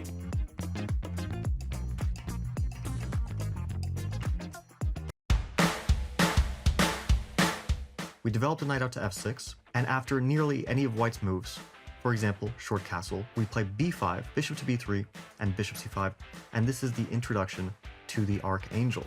My name is Fabiano Caruana, and I'm a chess grandmaster, and here I welcome you to my course, Caruana's Ruy Lopez Dark Archangel. This course will provide you with a full repertoire with the black pieces against the Ruy Lopez.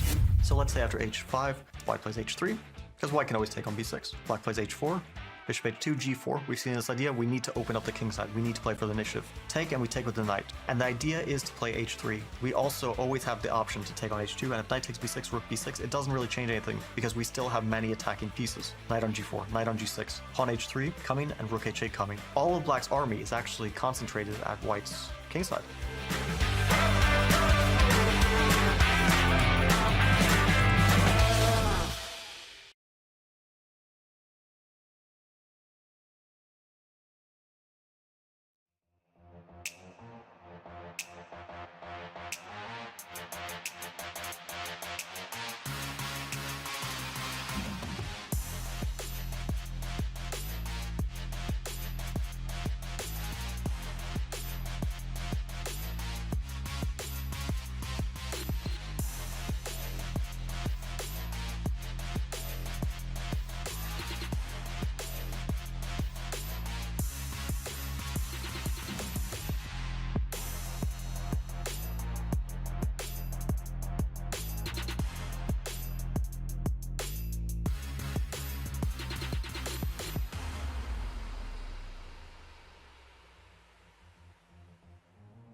Back here in the Speed Chess Championship, it's our first quarterfinal matchup. Alireza Firouzja currently leads 7-4. I'm Robert Hess. Alongside me is the Prophet, Daniel Naroditsky. Danya, it's been a fun match thus far. It's been all Alireza since it was tied 2.5, 2.5. What does Fabiano need to do to change the tides of this match? Well, first of all, it's been a pleasure commentating this alongside you, Robert. It's been a super high-level match, and it's beginning to take on the contours of Alireza's first-round matchup against Alexander Grishuk, where you had this nagging 2-3 point lead, and Grishuk just wasn't able to build up enough momentum to cross the Rubicon and tie the match up. Fabi has 20 more minutes left in the 3-minute segment. He doesn't have too many mistakes that he can afford to make, and one mistake that he's been making is repeating the English, and he does it again. He just believes in this opening. Oh, what's this though? Little bishop a3 action, poking at the c5 pawn. If d6 is played, I was wondering, do you take on c6 and give black these double pawns? Strange opening choice. Alireza, he's not scared by it, and it seems like black is no worse out of the opening. Ugh. I mean, this bishop a3 provoking a move that black is more than happy to play voluntarily. I think what Fabi might have forgotten about is c takes d5 can now be met with knight takes d5 with a very comfortable position for black. That d3 square always scares me in these situations. Bad sign when you are the one who unleashes an opening surprise, and yet you're the one who's thinking. This is not going Fabiano Caruana's way. I mean, Danya, it's just really credit to Firouzja. He's played an excellent match thus far. When he lost those 2 games earlier, he could have tilted. I think Alireza in previous years, he might have. But this version of Alireza Firouzja, he looks like a serious force. And I'm not surprised to see him doing very well. And further to his credit, the clock, it has been a factor, but it hasn't been the deciding factor in him building up this lead. I mean, some games he's ultimately won in a time scramble, but the hard work was done in the opening and the early middle game. He's played high quality, mature, well-rounded chess, and he just hasn't given Fabi that many opportunities to turn this thing around. A3 is a great move, stopping the knight from jumping to b4, which was a serious positional threat. Fabi he's just decided to keep this pawn on d2 for every single game. He just doesn't move that pawn. It could just be a strategic decision against Firouzja. I mean, this type of position, bishop takes c6 at some moment still in the air, probably a little bit too soon because the light squares would be vulnerable in front of the white king. Instead, hops his knight to d5. So, Daniel, what's the deal? Bishop to e6? Does he want some kind of b4? I think he wants b4 anyway. And b4, c takes b4, a takes b4. Everything is protected. The queen has to slink back to d8. Rook d6 was actually, these are the kinds of moves that are easy to take for granted, but this is the sort of Alireza 2.0 that's shown up in these first two matches, clearing the d8 square for the queen, and then the rook and the queen will coordinate very nicely to push this knight out of the center. Rook d6, such a good find from Firouzja. b4 still played by Fabiano. The queen slides back to d8. Do not take on c5, because rook takes d5. You'd rather have the two minor pieces than the rook, especially with an attack on the horizon. So queen f3. I mean, this is not the type of move that you want to see from Fabi. His pieces are barely holding on to one another. And Yasser told me a phrase that really stuck with me. The queen should be the supporting actress in any kind of tactical scenario. When it is the leading piece, because it's so vulnerable, your position often crumbles. And this is a great example. e4 is now a huge threat. And this is why you don't want, Napoleon to be on the front lines. I think Fabi might have to go e4, but that is a move that you play only if you absolutely have to, because that d4 square, Black's knight is just going to sink its teeth and enjoy every minute of it. I like that move, though. Knight c3, taking control of e4. If rook takes d2, there are b5 ideas. So look at Firouzja. Takes the b4 pawn. Okay. But I suddenly like white's position now. It flips in an instant. Yeah, and Fabi's down over a minute on the clock. Maybe keeping some tension on the board would be prudent. I think Firouzja may be motivated by the match score and thinking, okay, he's okay with a draw here. He shouldn't lose this, especially after Fabi's last move. Just bishop takes e4 and maybe rook back to d7. Or do you sense some danger? Don't play rook d7 first, because knight f6 check was the idea. So he does exactly what you asked for. And the one bit of good news for white is the bishop is clearly better than the knight. And look at Fabi. Queen to e7, rook a7 to follow. e5 is loose. So Firouzja, he is holding on. He's doing a great job. But I think Fabi has some slight pressure unless Firouzja says in the next few moves, everything's under control. Now, you asked how important it was to milk the clock at various points in the match. I think now we've entered the territory where Alireza does want to drag out some of these games because he would be really happy with a 3-point lead going into the bullet. Is he still entertaining hopes of exploiting Fabi's time situation, or is he just trying to liquidate into a draw? I would cover the 7th rank. That's definitely necessary. So he does that. And I think once the 7th rank is covered, his king finds safety and nothing the matter for Alireza. And to answer your question, I think he's just trying to waste time. He knows the position is balanced. It's hard for white to go wrong unless that black knight finds some kind of outpost. But with that bishop on e2, I don't see where that outpost would be. I've told myself it's hard to go wrong in many a position to try to calm my nerves, and that tends to happen right before I go wrong. But your point is well taken. The bishop just covers all the key light squares, and it's just a draw. There's the minor piece imbalance does not add any kind of flavor to the position. But maybe I'm wrong. G4, Fabi's still hoping maybe to squeeze through on the dark squares. But okay, this pawn kind of weak, so Firouzja has to be very accurate here, and of course he is. And bishop f5, g5, king g3 to f4. It's actually quite close. And actually rook d6 to start with. You can see that Fabiano, he's saying, maybe I can get some kind of Zugzwang, but the problem is the king can't go up to f4 without dropping the f2 pawn, and that means that black has everything under control. And a repetition is in order. Drawn game. That was not the first draw of the match, was it? No, they had several draws earlier, including Why do I feel like it was? No, yeah. Well, the first game of the match when Firouzja was up in exchange and then blundered knight g7 check, that game was a draw. So there have been very few. But Danya, we get back to the Archangel here. I have to say, I think for Fabiano, these positions have been really up his wheelhouse. We saw during the break there was that video that about his course. He worked very hard on it. But Firouzja does not seem like a man who fears anybody, and that's why I have to tip my proverbial cap off to him. I just like that he doesn't back down no matter who his opponent is. Yeah, it's a very admirable trait, and he lost that first game in the Archangel, but in the second game, it was more like the Arc Devil for Fabiano. Firouzja kind of changed his strategy from ultra tactical to a little bit more restrained, and he's doing that again here. Bishop on e3, knight on d2, so we're going to get no craziness in the center, but still, it's a bubbling pot in the center. Fabi has been carrying out this c5 idea in every one of these Ruy Lopez structures, and this game is no exception. Can't stop him. This pawn going up to c5, allowing black to compete for the center. And in a previous game, down there, we saw a pawn capture on c5 and a queen trade. But with the knight on d2, I would not advise white to release the tension unless it's necessary. I just feel like it would be a moment too soon. And that's why Alireza starts with rook to e1. He has all of his bases covered. Why rush a capture? But I do think black is perfectly fine here. Would you be thinking about d5? Because we have not seen this move and this kind of structure thus far. And maybe that's because the bishop on a2 is completely shut out of the game. Is that on his radar? Or is Firouzja looking at more tactical ideas like b4, in your opinion?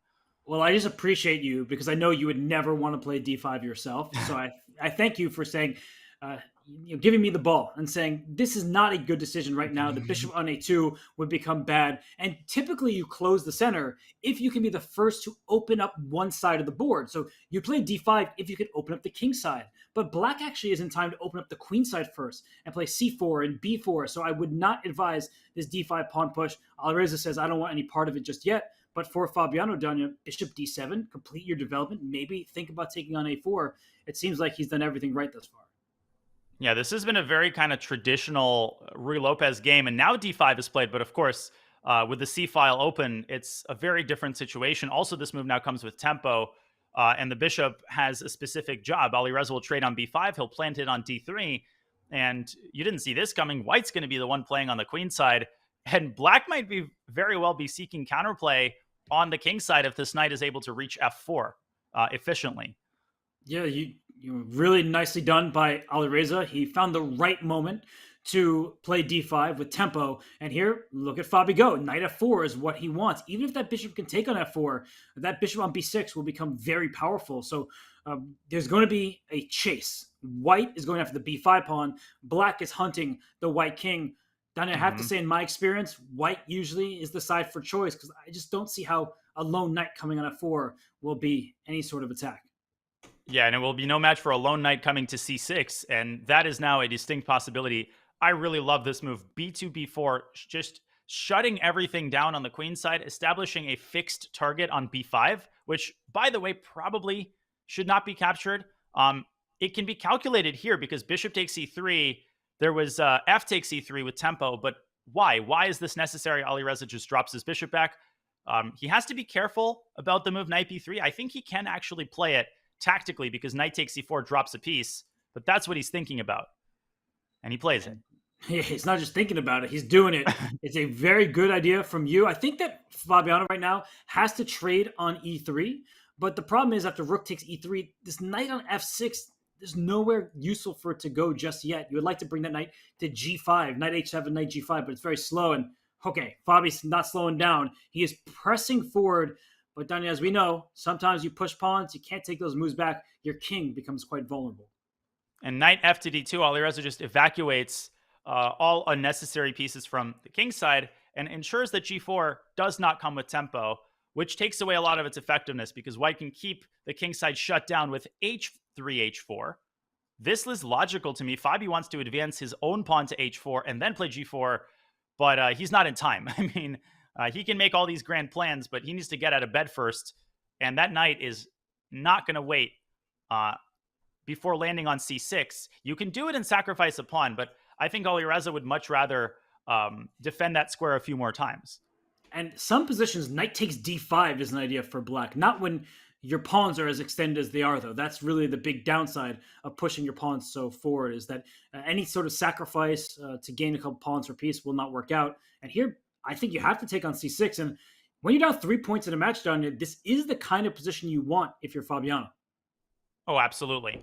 It's sharp. It's tactical. We just saw a pawn sacrifice by Alireza, who maybe panicked a little bit at the prospect of Fabi's impending kingside pawns.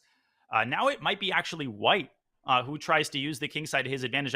There we go. Knight f3, trying to induce g4. So funny how one moment you're trying to prevent g4, the next second you're provoking it because this knight is going to circle around to f5.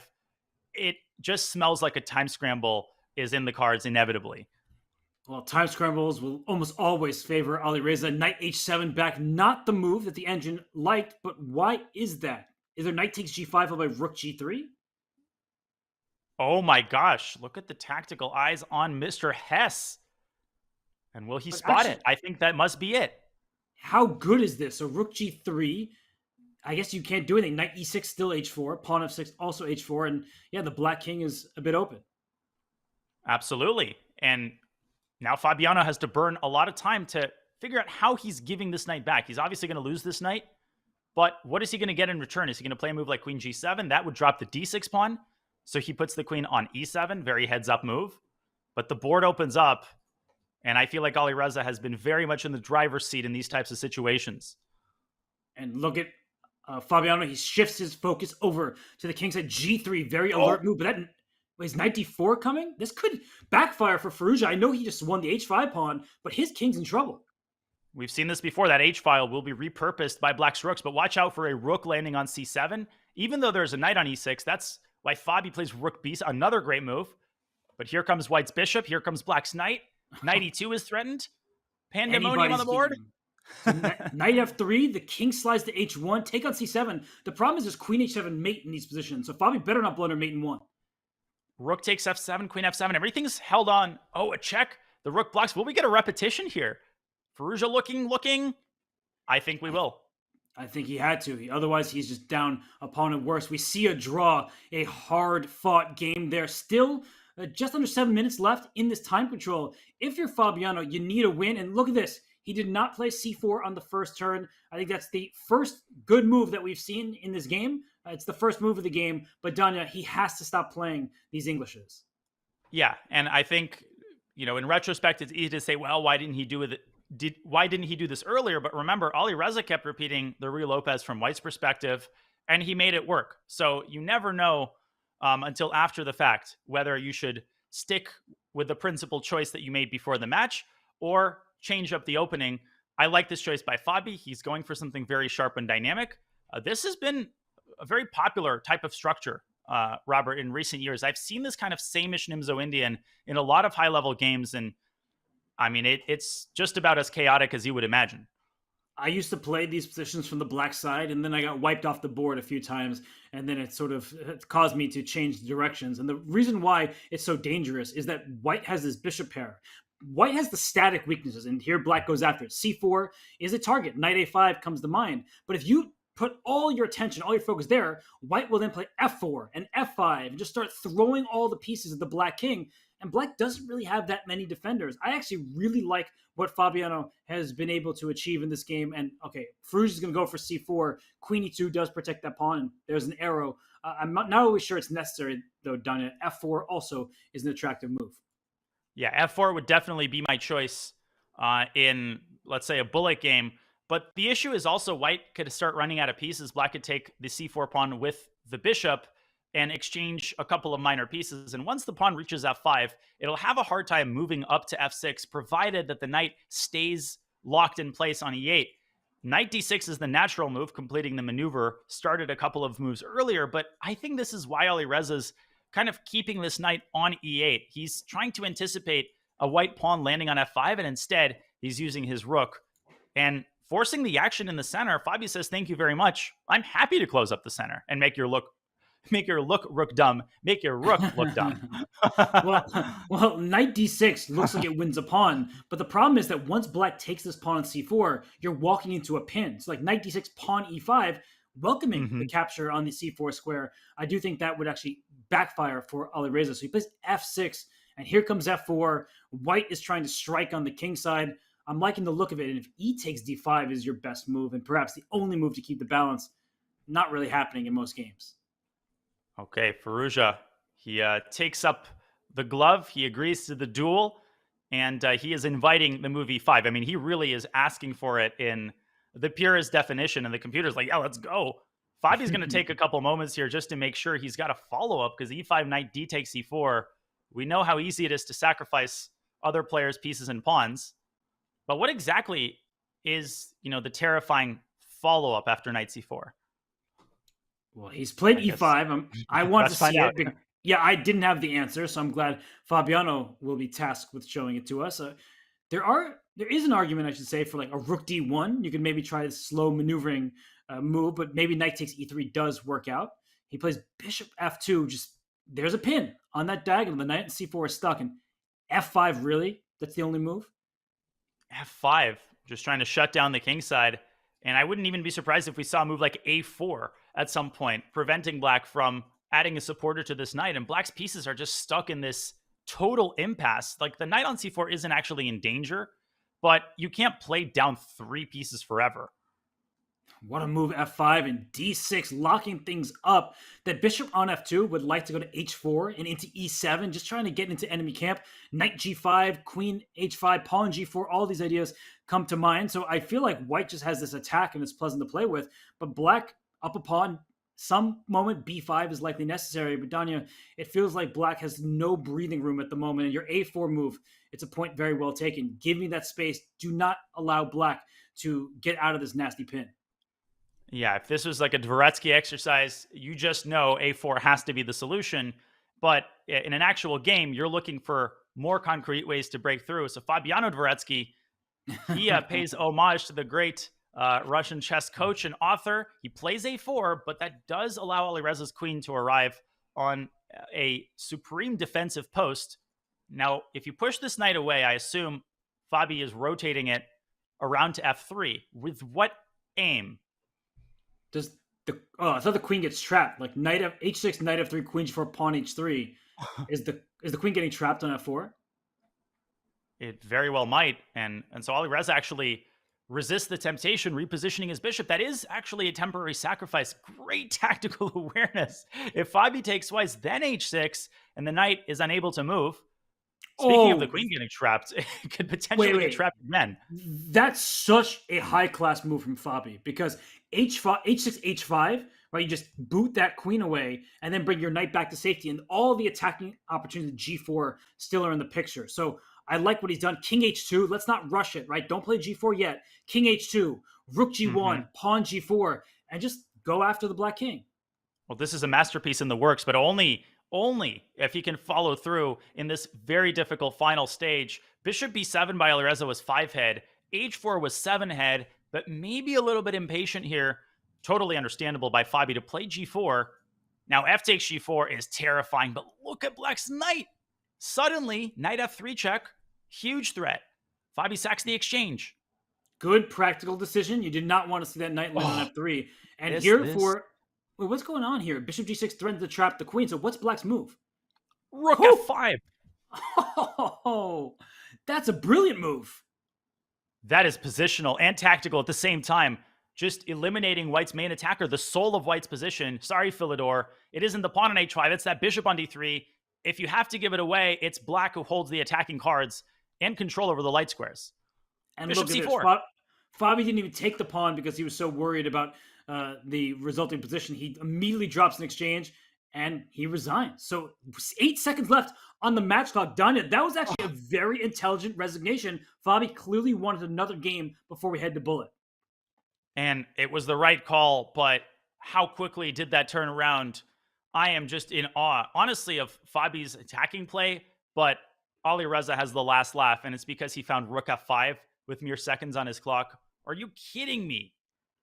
Just incredible tactical positional awareness from Firouzja. But Danya, it came down to Fabiano rushing it. He played g4 too soon. He should have set it up, made sure that all of his pieces were ready to unleash an attack against the black king. And here we see Fabiano going back to his Sicilian. This is going to be a combative game. We see the opening bar to the left of the board, suggesting that both sides have these winning chances. And the reason why, no symmetry. The e4 pawn for white, that looks, like it's a potential piece that can be attacked, but all All forces going ahead for Firouzja. He's holding literally nothing back.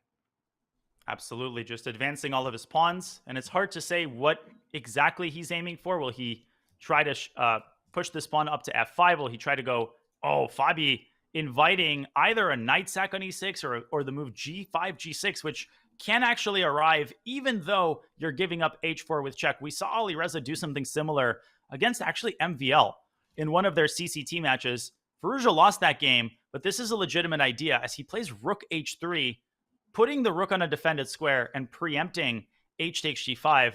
Alireza has just pulled out some of these incredible resources. This is mind-expanding chess game after game. I'm a fan of rook h3. Just make sure your pieces are defended because LPDO, loose pieces drop off. And Fabiano's lead on the clock has dropped off. In fact, now he is sunk below Firouzja's time. He's trying to figure out how to proceed. Rook c8 would be the obvious move. Knight c5 also makes sense. And this is just a position without any clarity. So, Danya, from the white side, do you bring your queen forward for the attack? Do you bring your light squared bishop out to, say, g2? How are you proceeding from here? Well, I'm prioritizing king safety. If you're Firouzja, the cherry on top is the ability to castle queenside, get the rook into the action, especially if you imagine a queen on d1 being replaced by a rook, then knight takes c6 and bishop takes c5 will become a threat. Now, likely Fabi will move his own queen, but there's questions that Black has to answer in regards to his long-term king safety because the center isn't going to stay closed forever. Eventually, we're going to see g6 or f5, or Black will end up taking on g5. So this momentum, I think, very much in Firouzja's favor, both in the match and in this specific game. This is a position right up his alley. Reza. I like queen e2 because it defends the e4 pawn. Knight takes d4, bishop takes d4, e4 is defended, and g7 is loose. So Black has many things to worry about. You see Fabiano, he grabbed his head. Now he's down 30 seconds on the clock. Danya, this match, if he loses this game, is getting completely out of hand. He has to take this one. At the very least, he needs to make sure he doesn't lose. Yeah, he's like, take me away from here. I want to get away. I want to get away from the center, but from the frying pan into the fire. What do you see, Robert? You made that universal, this hurts sound. Well, there's a Black king castle queenside and Sicilian. I mean, that's not something you see every day outside of like a Richter Rouser. And okay, I didn't see b4, but I have to give Alireza a round of applause. That's a nasty move to play when your king is on that side of the board. That rook on h3, that is going to be a problem for the Black king. I would not be surprised if it was supplemented with a sack on b5. In fact, that's such a dangerous idea. Fabi might have to take on d4, but then suddenly the g7 pawn hangs and the king side crumbles. So knight d7, knight takes b5. To me, that's automatic with a queen landing on c4. Robert, this might be the masterpiece to end an incredible segment of chess by Firouzja. He's calculating it, but I've played Alireza all these years. I know his eyes are on that b5 pawn.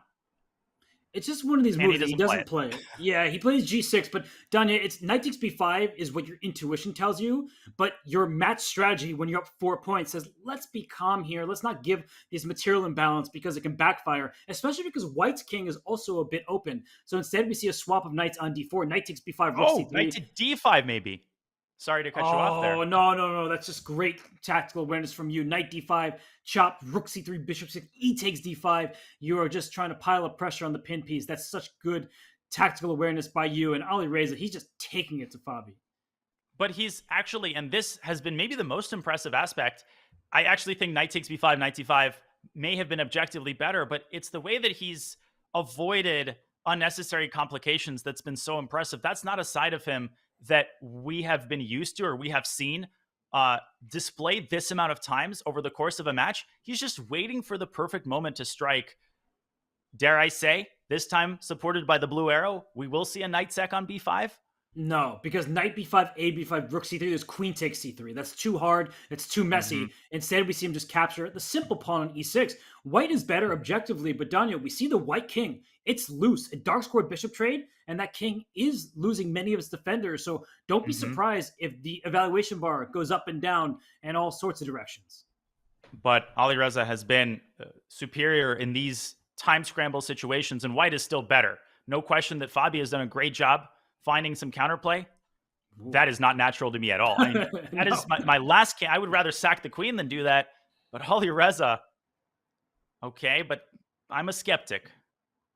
I didn't believe in that. That was just the move that you probably felt you had to go for. And if he plays G5 here, watch out. that would good chances. E5, what's the deal? Can I just take? Now Well, E5 Queen A8 is a huge threat. This And is Rook over C3. then. Queen F7 check. So E5, Queen F7, does that work? And Rook E7, Rook takes D8, Queen E3, though. It's going to get wild there.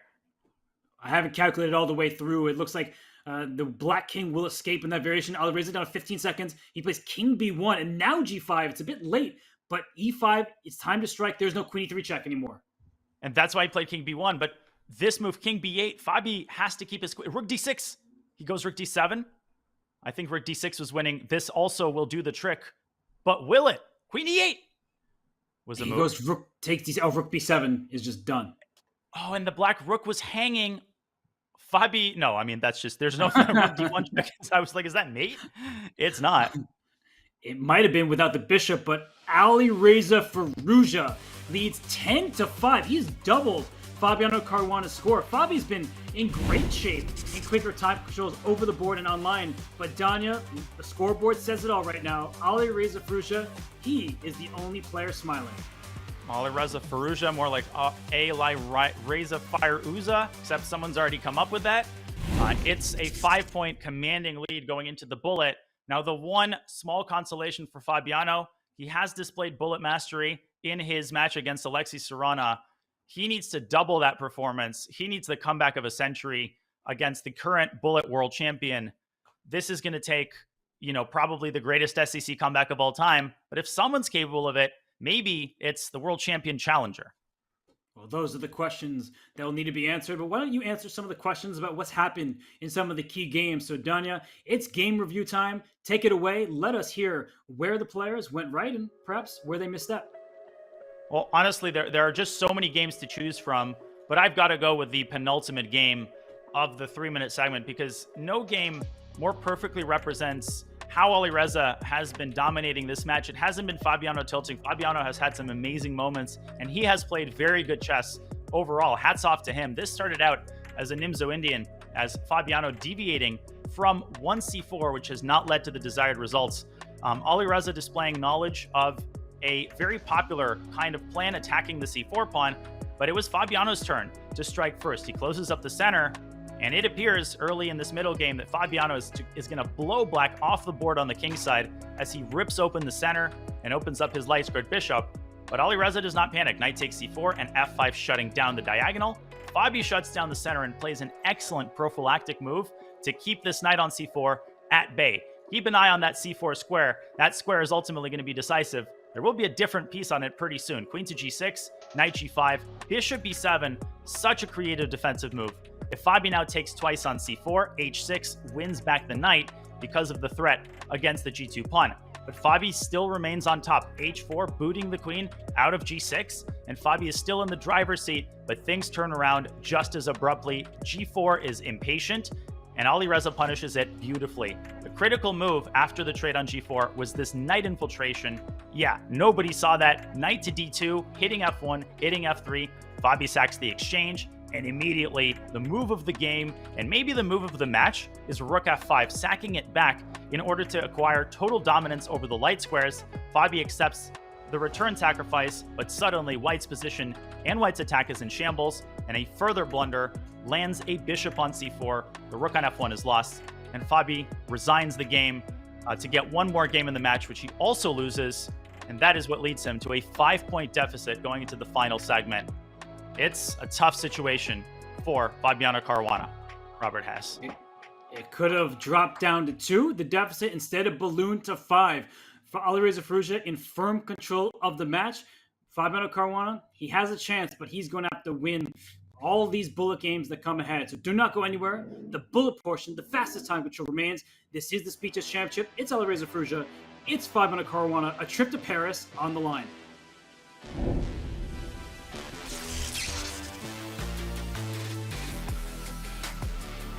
Looking for some cool merch or a gift for that person who loves chess? We've got you covered in our all-new merch store, literally from head to toe. Whether it's a hot date or just hanging out, it's always chess time somewhere. Just ask Mittens. Okay, well, Mittens is just a stuffed toy, so maybe don't ask Mittens. But you can check it all out at chess.com/shop right now. Do you think there exists an alternative universe where you are better than I am at chess? Yes. Yeah, he's not really sure.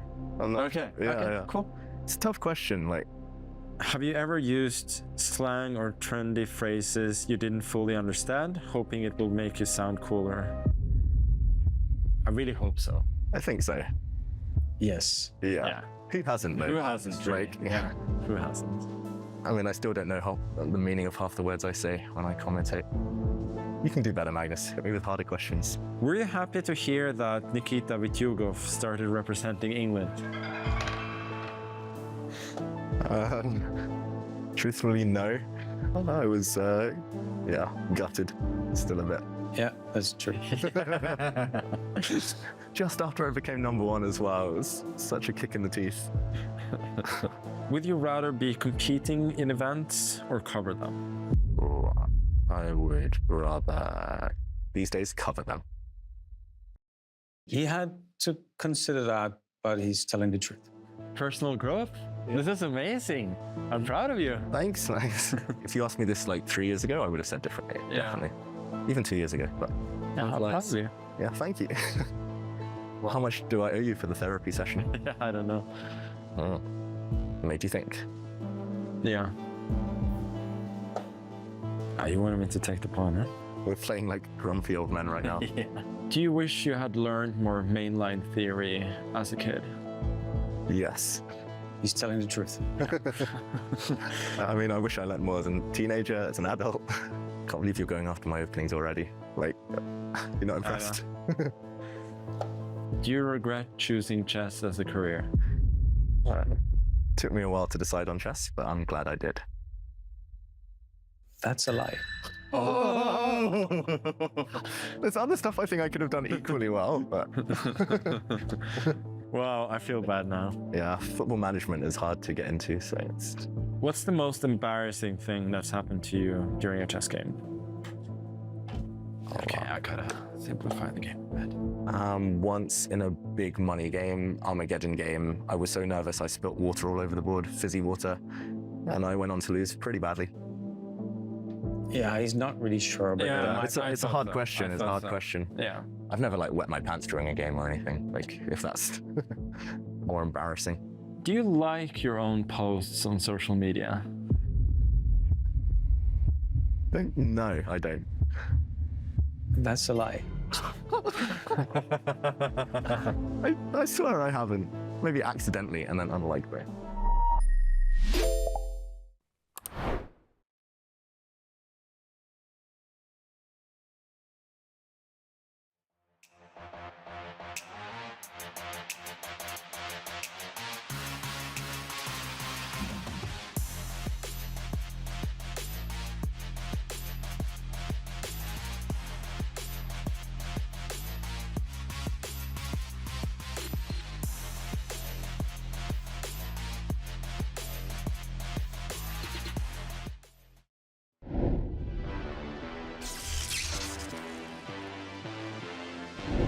Back here in this quarterfinal matchup in the Speed Chess Championship, it's Alireza Firouzja leading Fabiano Caruana, doubling his score. In fact, Danya, we are heading into the bullet, but that seems to be Alireza Firouzja's forte. Let's revisit his miracle run in the Bullet Chess Championship. A loss early on did not stop him.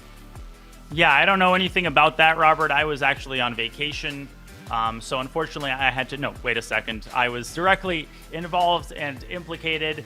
Alireza beat me, but much more impressively, he defeated many others, including on the very same day, Hikaru Nakamura twice in a row to come back from the loser's bracket and take the bullet throne for this year. Obviously, we're talking in the SCC about 1+1, and as I keep quoting before the start of the segment, this might actually be more similar to Blitz than to pure bullet. That 1 second increment, its impact is massive, Robert. And Alireza Firouzja, we know he's good in all time controls, and right now he's taken the longer ones against Fabiano Caruana. Is there any silver lining? For example, Fabiano has seemed to be the quicker player in the opening stage, hasn't ultimately worked out for him, but as we approach bullet, 1 minute base time with that 1 second increment, can Fabiano's quick opening play help him cut into this deficit? I think he can, and I think one, important kind of match observation is that Fabi has competed pretty well on the clock. It's not like he's been blown off the clock. He's been maybe blown off the board in some of the games, but he has played fast in the opening. He has extensive opening preparation and a great memory, and he's going to have to harness that and a lot more if he wants to make up a 5-point deficit. Let's not sugarcoat it. He is in dire straits here, and he's essentially got to be perfect from the very first game. And you're looking at somebody who has been able to make his way through an entire Bullet Chess Championship field twice. That's Alireza Firouzja, the 2-time BCC champion. It's his 4th appearance in the Speed Chess Championship, a record of just, in air quotes, 2 and 3. He's so young. He's so many Speed Chess Championships ahead, and he would like to even up that record now and then even win this thing. I know it's only been Magnus and Hikaru as the SCC champions, but this could be Firouzja's year. And as we see, the bullet portion is underway. Danya, we have a King's Indian defense. I'm sure that makes you quite happy. And the particular line that Firouzja has chosen makes me quite happy as well. This knight a6, queen e7 sideline that he championed in an older SCC match against Wesley So. This is a very promising sideline. And the center, of course, often gets completely closed, particularly if black plays c5. Watch out if you're Fabiano. The direct threat was g5 and h4, but Fabi knows all of the key ideas here. And that bishop now has some scope, going back to f2 and staring at the black queen side. So black will try to get active on the king side. White was going to go after the queen side. And we will see these small mistakes here and there. But ultimately, the plan for black is to go after the white king. Danya, do you like this King's Indian from Alireza's perspective? Well, I mean, I think you know my answer. I'm very biased. I am totally corrupt in this regard. I'm going to like almost any King's Indian. But in all seriousness, yes. Black is doing great. Alireza has pushed all the right buttons. And this is the problem. If you look at the queen side, where is white going from here? He's played all of the textbook moves. By the way, e4 is threatened. So Fabi jumps into b5. But once a rook lands on g8, there might be hell to pay on this g2 pawn, especially in a bullet format. This is almost unplayable for white, I think. The white king is just in the line of fire. He's trading off some pieces. He might want to trade queens at some point with queen to d2. But look at Alireza just completing his development, going after that knight on b5. You can't even capture that knight at some point. Bring your knight back to c7 and go after the weak white pawns. And that blue arrow is just desperately, knight e3, knight e3, got to get the knight involved.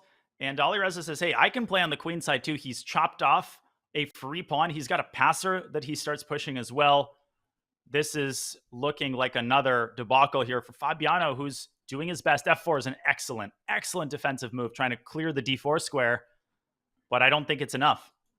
A truly fantastic move. Queen d4, you need some kind of counterplay. Rook takes f4. The h4 pawn is loose in these positions. f5 is just dropped. 3! Oh, because rook f3, rook g2? What's next? Well, knight f3, but... Oh, I thought the knight was pinned. Well, the rook would be pinned on g7, so it wouldn't be mate. But Fabiano, heads up defensive move. Again, knight e3, totally cold-blooded, but it's these types of tactical situations Alireza has been unstoppable in, and here we go again. An exchange is blundered, and this one should go to Firouzja. Yeah, Firouzja seems unstoppable right now. Even when Fabiano is trying to work his way back in the match and in these games, it just looks like the pin along the g-file is too powerful. Can't move that knight. Okay, Fabi, though, going around, trying to take some of white's pawn. Bishop f5 is never a move because the g2 knight hangs with checkmate. Yes, I blundered that initially. Queen b1, queen e1. Ugh. Fabi's doing a great job of hanging in there. Look at the clock, by the way. Alireza down under 10 seconds. Both players are. And it's the white king that suddenly feels a bit safer. And bishop f5 is really unpleasant. Oh, queen g2 was made made in one. It was made. Oh, and now black could get mated here potentially. Although queen g5 check, king f7, I think black will escape and win anyway. Yeah, and the queen d1 is also a checkmate. So we have to be very careful in these positions. Oh, no. Oh, there goes the bishop. There goes the game. And there go a lot of Fabiano's chances for a miracle comeback. Yeah, the wheels have just fallen off completely. Remember, it was tied 2.5, 2.5. Fabi trailed earlier. He was able to even up the match. And since then, it's been all Firouzja. You look at the score, it's been 7.5 to 2.5 since then. Or excuse me, 8.5 to 2.5. All Alireza. Now, I experienced this in my bullet match against Firouzja, where I went off to a 3-point lead. I think I started 3-0. And I thought, okay, this ain't too bad. I mean, this Firouzja guy people are talking up as he's crushing this one as well. Knight A4 is just devastating. Look at this, Robert. It looks like a normal position, but Fabi's just crumbling. You can't go Knight D7 because the D6 pawn falls. Then suddenly he starts winning. And once Alireza gets going, you literally have the feeling of playing Magnus, God, Hikaru. I mean, just name, whichever top chess player is in your mind. He just doesn't miss anything once he gets that momentum going. Well, it looks like he's missed a little something in this game because the evaluation bar has now gone in Black's favor. But your point is well taken. I think that Firouzja has played marvelous chess throughout today's match. He has just been on a mission. You see that he is capable of hanging with all the best players in the world. And FE4, Knight E4, great tactical awareness from Fabiano this time. Then Knight on B6 is a bit loose in enemy territory. And it's easy to dunk on the loser in an SCC match, especially when the gap is wider than 5. But I just want to take a second and acknowledge Fabi has played, for the most part, really, really good chess. It's not like he's shown bad form or made horrible blunders. Honestly, it's just been an unstoppable Alireza Firouzja, who's demonstrated well-rounded chess and skills in every area. And here we go again. Fabi just not able to compete with him in these super dynamic positions with low time. And, Fabiano now drops his extra pawn. He's well behind on the clock. This B pawn is annoying and outside and past. Yes, E5 is defended. Black will have to strike with E4, except the pawn's gone because of back rank checkmate tactic. A brilliant find from Firouzja. He's unstoppable right now, Danya. Every time there's one of these concrete tactical little shots, he spotted them with an incredible degree of accuracy. Queen C8 is the kind of move that you play if you have the kind of lead that he has. But he's trying to squeeze more out of the position. And watch the G6 bishop. It could end up captured because this pawn is pinned. I see this missed all the time. Is that rook trapped? Oh, but Bishop rook takes F7? C4 and Queen E1 was a counter shot. Oh, and he tricked him. Bishop yeah. F7. There was taken Queen E3 check at the end. Oh, he didn't even miss that. Rook E1, rook C4. Oh, good find by you. That's an easy blunder to make. H4 drops. Suddenly the white king in a little bit of danger. Gotta find Queen C5, and he does. Okay, how do you actually attack for Black? Queen F4, Queen H2, is that the idea? Oh, stopping the pawn and making contact with the rook. Now stopping the pawn again, making contact with the bishop. Fabi might turn this one around. Yeah, that pin on the first rank is really annoying, but Queen E3 keeps everything covered for the moment. Gotta go! Yeah, Bishop D3 is coming. Firouzja barely getting the moves off. Oh, look at that move, Rook B4, not allowing Firouzja to make an easy move. Oh, no. The queen's not hanging. Fabi! Look at him. He's like, what am I thinking? The queen was defended. And Danya, that was a blunder, but it's because Firouzja just will not give any ground to Fabi. None. He will keep the game going as long as you want. In these time scramble situations, he just will not make the first blunder. That's his goal. And Fabi, he hung in there for so long. He avoided a lot of traps, but ultimately falling prey to that hallucination. And another one goes to Alireza. And, Robert, sometimes we have a blowout from wire to wire like Magnus's first match.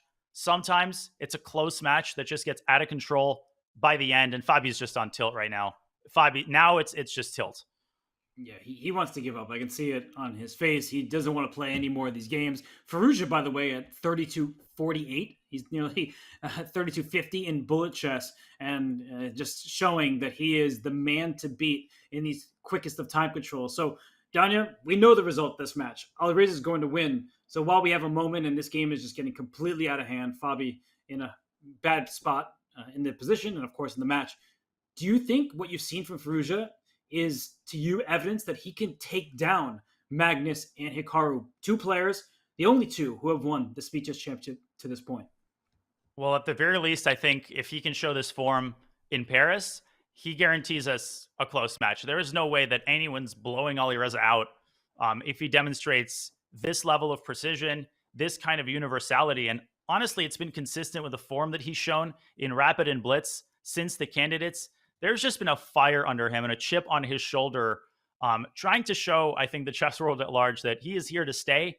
And obviously, his classical career is very much alive and well, and I think we will hear from him on that arena. But in the arena of Rapid, Blitz, and Bullet, he has been unstoppable. And what on earth is that? Rook takes b6. What? I would never have expected it. But it loses. Yeah, no. Oh, c5 was hanging. I thought it was a mouse slip, but no. He missed rook takes d6. Yeah, he was losing anyway. I mean, the position was bad because his knight was hanging, his rook on b1 was hanging, and you see Fabi, he just doesn't want any part of this match. He's going to play those last games, but Firouzja has just been in charge, and it's been a masterclass from Alireza. We just spent hours looking at a player who has dominated Fabiano Caruana. I know Magnus has done it, and sometimes, what is there to say anymore? Yeah, and this is how this becomes, a double-digit lead potentially. If Firouzja converts this extra exchange, it's going to be a 9-point lead, and it's getting ugly. And you feel for Fabi. He just wants, to pack up and go home. I mean, he's probably already home, but so I guess just the pack up part. I mean, he's probably unpacked, but you know what I mean. I get you, and he won't be packing for Paris. That's true, because we are going to say goodbye to Fabiano in the Speed Chess Championship, and a warm welcome and the home field advantage, if you will, for Firouzja, because the Speed Chess Championship finals, they will be in Paris, France, September 6th or 8th. You can be there yourself, so we know that Alireza will be there. Now the question remains is, will you? Danya and myself will be there commentating. We'll have 3 other players join Firouzja, but get your tickets today so that you can meet these top players and you can get in on all the action. And I think we've seen enough action in this one, Danya. I mean, Alireza Firouzja, he has just been a man on a mission, unstoppable. And for Fabiano, you'll see his face, and that's what happens when you play Alireza in this kind of form. Well, first of all, it's about time that something happened in Paris that people actually want to watch. So more like paradise for any chess fan. I'm really counting the days, and the days are helped along by the presence of other SCC matches. Wait a second, knight d4, knight f3. You see the chess player in Fabi. He was so resigned. His body language was, I don't want to play anymore. And then suddenly he leaned in and was like, wait a second, there's a tactic here, and suddenly I can win a game. Oh, c4, typical Firouzja. Oh, yes, of course, queen d7. And he spotted it. Yeah, right. The queen of d7, the most natural move. And you see knight f3 coming. That's what is allowing Fabi to regain material and have the upper hand, because he also has a few extra pawns. And rook to g5 saying, no, fork me this way. And DC, sorry, that is not the way I wanted it to. But I think Fabi, he deserves this one. Yes, I think he should be able to get it, or... How, though? Bishop g6 Bishop maybe G6. to set up d2. King a1 still a game? Wow, king Rook a1, rook C5. c5. Nicely Rook C2 done. now. He's earned it. I just, there are no words really when a match. It's like the fourth quarter of an NBA game where it's 30-point blowout and someone gets like a 10-point run. The match is over, but it's good to see the losing side gain a few points. So we're looking here, Fabiano. He might try to just steal some of Alireza's bullet rating. That's, I think, the one thing he can accomplish at this stage. And the players do get money based on their win percentage. So actually, there are probably several $100s at stake with these games. So that's definitely not nothing. No, absolutely not. And you pointed out the chess player in Fabi. The chess player in him also feels a good amount of pride. He might have resigned this match in his head just because it's mathematically over, but he's still fighting. He's still looking for opportunities to make this closer. And that is a credit to him. But with 11 minutes and change to go in this match, it's been all Firouzja. And honestly, his effort against Grishuk was impressive. He controlled that match, but he cleaned up in this match. He eliminated some of those sloppy moves. And this one, he took to another level. He did. He needed to up his game to take down the Fabiano Caruana we saw in the first round against Alexis Serrano. But here, it's been all Firouzja. Up next tomorrow is Wesley So versus Hans Niemann. That's our second quarterfinal matchup, again with a spot in the semis and a trip to Paris on the line. And we see that Firouzja's queen has made a trip to a4, and if white has to find queen c3 here, you know the position isn't looking particularly nice. The a2 pawn is hanging at the moment. The black queen is causing problems, but Fabi's still fighting. He's still fighting. This is an ostensibly balanced endgame, but looks like black has the slight upper hand just because of the improved queen activity. White has some tender light squares on the king side.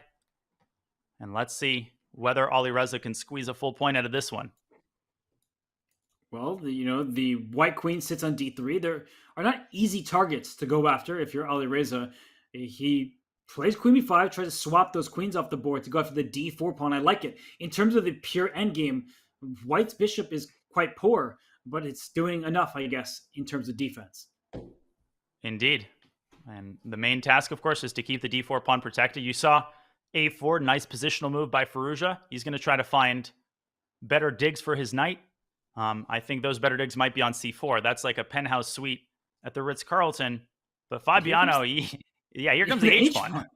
That looks scary because that black king can't approach. h6, there is king of g6, but if that knight can deliver a check, you're just trying to sacrifice the pawn, take f6, take d5. I mean, Ritz-Carlton, more like Ritz-Schmarlton, and white's knight now circumnavigating the globe, trying to get to f4, although bishop h6 there is something to watch out for. But now knight f4, bishop h6, knight takes d5 is tricky. Oh, good find. But could have backfired because b2 was also loose. Someone did their puzzle battle today. I've just been commentating with you. That always inspires me to try and look for tactics. So this is the part of the show where you try to get me to, feel at a loss for words. Well, I mean, it looks like Alireza just traded down into a bad endgame. This past c pawn and the past h pawn. Those split pawns are very good for white. Yeah, black might be at a loss for moves pretty soon. King f5 trying to infiltrate. Knight d4 would have sent.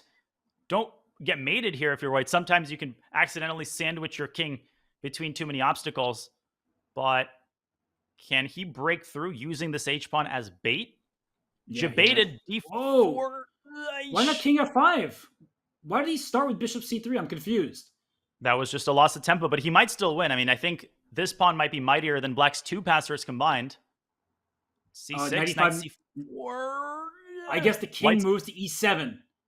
Careful, because black could actually allow promotion, and it's still not over because the d-pawn is protected. It's sometimes not so easy to win these positions, but this is not one of those cases. Queen h3 Queen mate. h3 mate. He missed mate in one. Man, he should be kicked out of the SCC. Well, he is being kicked out. I know that was your point. So, Alireza Firouzja does lose that game. So Fabi, he's found some sort of rhythm. It's too late, but at least he's gaining some money. So if you're going to be eliminated from the Speed Chess Championship, at least take some dollars with you. Absolutely. That would make sense. Was that a dollars and cents joke that I won't appreciate? It was. I mean, that was a cheap one for sure. Oh, wow. You're really hitting me. I don't want to hear any more of your opinions on monetary matters, Danya, but right now we see that Fabiano, solid setup from the black side. I guess for Firouzja, these games don't matter. Let's be honest. He just wanted to secure his spot in the semis. He wants to play in Paris. But, can you learn anything from a victorious player in the last few games of a match that's been quite one-sided? Well, I was going to say he's going to Paris, and he's already likely in or around Paris, but he's going to the SCC finals. I think that in Alireza's case, players approach this stretch differently. For some players, it's about conserving energy and playing on chill mode. I think Alireza's one of those players. Some other players, they like to troll a little bit. They like to experiment in the opening. They'll, sacrifice pieces unsoundly. I like the way Alireza's handling this final stretch. It's clear, Robert, I think you'll agree with this. He's not expending as much energy as he did, even in the earlier segment of the bullet. But what he's doing makes perfect sense. He's still playing decently, but he's not overstressing himself for no reason because the match is in the pocket. Yeah, we're not trying to lie or deceive anybody. It's just, these games don't really matter to Alireza. He's accomplishing his one goal of making it through to the SCC semis, and that Final Four in Paris. And here with the white pieces, he's got a pawn on h6. Looks like he has the making of a mating net, but somehow Fabi, he continues to hang in there. I think Fabi woke up with that knight d4 tactic in the other game, and since then he's been playing great bullet. Yeah, and again, that 1 second increment, it really helps Fabi. And one thing we have learned over the course of his blitz and bullet performances is that, you know, his level is just as high as the other super GMs. So, you know, the idea that he underperforms consistently in faster time control is not true at all. Today was just all about Alireza playing like an absolute monster, showing that Alireza 2800 form that some people might have forgotten about. Yeah, and speaking of monsters, that knight in f5 is like the best stallion you could ever ask for. There's no pawn that can kick it. It's a dark square bishop that can't approach it. So Alireza, he's still playing good chess, even though he's in the mindset where he's coasting and just wants the match to be over with. And mostly, I think coasting basically means not calculating too much, just playing based on intuition. And that can lead you astray even in winning positions, as it just did. Queen b2 is fantastic awareness by Fabi, but can he drive this home? I don't think so. I think Alireza still has the advantage in the endgame because this knight, just like, and the pawn create a force field, Black's king is stuck. Yeah, and the bishop can't keep all of White's pieces out. c6 will drop, a6 is next. And, well, I mean, this is limited material, but I think it's just enough for Alireza. Black should try f5, take as many pawns off the board. These can be hard to win. Sometimes you need to find the right sequence of knight and pawn moves, and the bishop can be a hard piece to kick away. But of course, Alireza, does he know how to do it? He's going to advance the pawn to a6. And sometimes this is the hardest part. King b7, knight c8, knight b6, I think. That's beautiful. Well spotted by Alireza. Good demonstration of how to take control of that bishop, blockade it so your pass pawn can run. And so Firouzja gets that win 14-7. I see that comment there by Fork from the chat saying Alireza letting his foot off the gas. He tricked us. He made it seem like his foot was off the gas, and then he just played a game like that. Yeah, he's definitely not intentionally, giving Fabiano some consolation points. Fabiano's wins have been fully a credit to his resilience. But here, again, 1c4. In terms of diagnosing what went wrong for Fabi, what he could have done better, Robert, at some point you just tip your hat to Alireza, but his opening choices with White may be something that he focuses on going into future matches with Firouzja. Ooh. Yeah. B4, bishop takes b1. Wow. What is this? I feel like I'm learning something new in this position. White is well ahead in development, down a rook for a minor piece at this stage, and yet the engine loves White's position. So, Daniel, I feel like this is confusing for all of our viewers, maybe even including myself. Do you think White is actually better here? I would take White any day of the week, but particularly Tuesday, as the other knight comes to b5. The compensation here is overwhelming. It's kind of misleading to even speak of compensation. Now, notice that if the knight would land on c7, the queen would actually have been trapped on a6. So even if this didn't come with a fork, it would win the game. I think the knight is going to c7 anyway, en route to d5. Yeah, this c6 to c5 pawn push. Anytime you move a pawn, you leave squares behind. And in this case, it's all of the light squares on the board. So Fabiano, he has a great chance to get another victory, but he will still have to prove it. And oh goodness, there's apparently just a winning move here. And was it? I don't know. I'm not even going to try. That ship has sailed. So has Black's queen side. It's disappeared from the board. Just don't blunder a checkmate on h1 at the right moment. Okay, queen b5. Look at Fabi just bringing all those pieces up. The bishop on b7, an absolute monster. He wants to play queen a5 here just to hit that rook. You know, when they say the bishop is a long-range piece, it means it's just as good at defending h1 from b7 as it is from g2. It's true. And suddenly, Black hasn't developed anything. White's up, like, what, 3 pawns? And the a pawn can just scramble on home and become a queen. So Fabiano doing great stuff. Danya, just a minute, 40 seconds left in the match. So we know who the winner is, the first semifinalist of the 2024 Speed Chess Championship. But, for Firouzja, I think these last couple games, they've not gone the way that he would have preferred. Yeah, definitely. Cosmetically, the score will be a little bit closer. And Fabi won some very nice games in the bullet segment, of course, but also across all 3 segments. Let's not forget, he started with a 2-point deficit. He came back, he won 2 in a row. And honestly, if he had won 3 in a row, we might have been writing a very different chapter. And, a different player might have been purchasing his tickets to Paris. So sometimes you never know when the actual turning point of the match was. But in retrospect, it seems like Firouzja, those 2 losses were just a blip on an otherwise incredibly smooth performance. This is going to be the last game.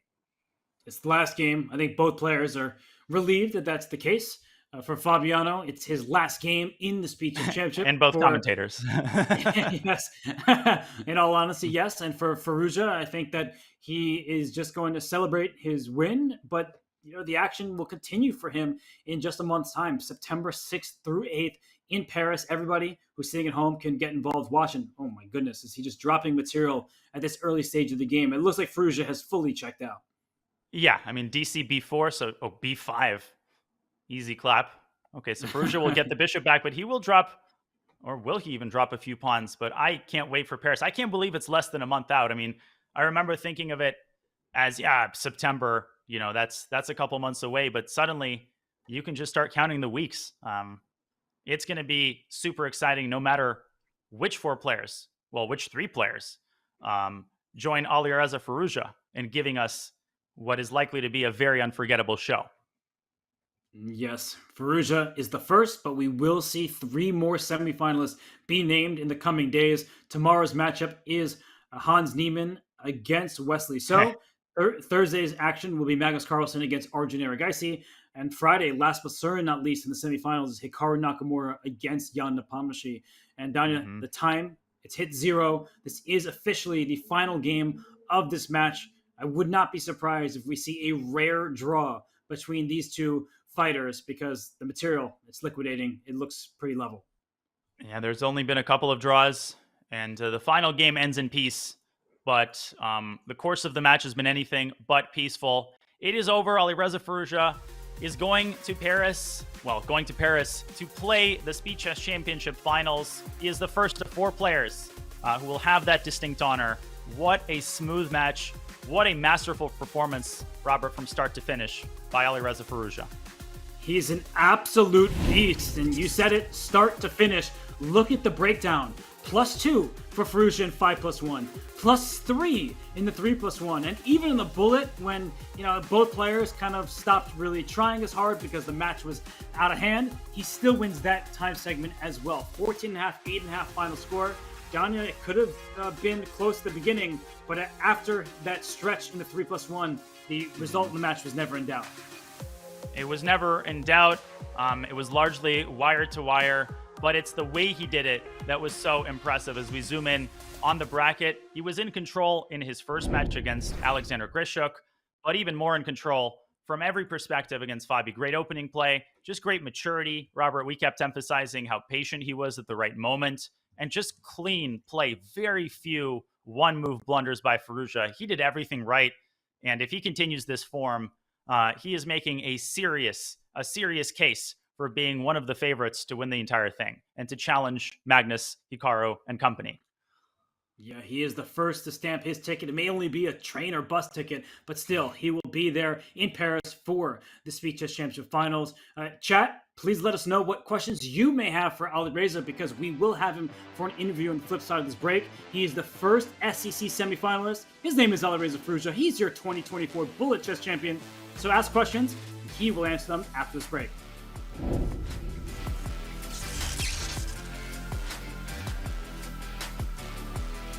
Introducing Chess Events by Chess.com, the brand new app that helps you stay up to date with the latest tournaments and results of the most important games. Get breaking news, tournament updates, live stream coverage, results of your favorite players, or a specific matchup you're excited for. Never again miss a tournament's final outcome, a critical moment, or news recaps by the world's top chess journalists. Chess Events makes it easier than ever to bring the chess world to you. Download the app today. In recent years, we've had a lot of openings in chess that have become meme openings. So it could be strange, silly openings, and we want you to rank these different openings from brilliant to double question mark. And then number 6, the orangutan or Sokolsky opening. Brilliant. The orangutan, yeah, it's playable. Yeah, so I think for 1b4, it's another opening that I've played a lot. Magnus also has played it quite a bit. I think it's completely reasonable, and yeah, it's in the middle. Very, very, very solid opening, and no reason not to play it. Sodium attack. One knight a3. Yeah. I think that's bad. Good. I think that's. I can't give too many brilliants, so I'll give it good. I would say it's not the worst. Maybe it's playable. I'd probably put it in the second to last tier though, which is just bad. I don't think there's much value to the opening itself. It's just fun to move the knight, but doesn't do much else. And then number 8, I believe, is an opening invented by Anna Crumlin, which is called the cow. Brilliant.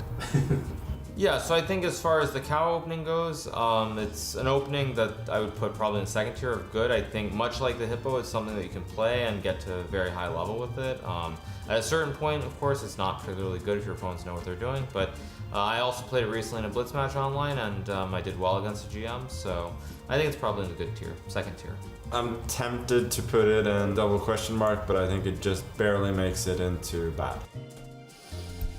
Yep, those are the words of Magnus about the cow. And then we have a favorite, the Norwegian rat. Yeah, I really like that opening, but unfortunately I think it's also bad. Yeah, I think that's in the middle. I don't think it's horrible, don't necessarily think it's great. Somewhere in the middle, I would say. So I'll put it in playable. Okay, yeah, that's good.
We're delighted to be joined by Alireza Firouzja, our first semifinalist here at the Speed Chess Championship. Alireza, congratulations. How are you feeling after that match? Yeah, it was a tough match, of course. The beginning was good for me, and after he managed to beat me few games to make it equal, then I had to again focus, and yeah, it was not easy match. Well, the last time we spoke, he beat you in a quick game, and that motivated you. Did losing those 2 games in a row, I know, of course, for the match, that's not what you wanted, but do you feel like that woke you up in a way that allowed you to show some of your best chess? Yeah, of course, because when you have the lead, it's very easy to take it comfortably, but yeah, if you lose 2 games and then suddenly equal. So yeah, it was a good wake-up call, and it's good that I got it early. So. And after I tried to focus and play much better. Well, you've been playing great chess in 2024. You won the Bullet Chess Championship. You've done super well in the Champions Chess Tour. I've already booked your ticket to the finals there. What do you think has changed this year for you? Like, how have you been able to find such great strength in pretty much all of these competitions?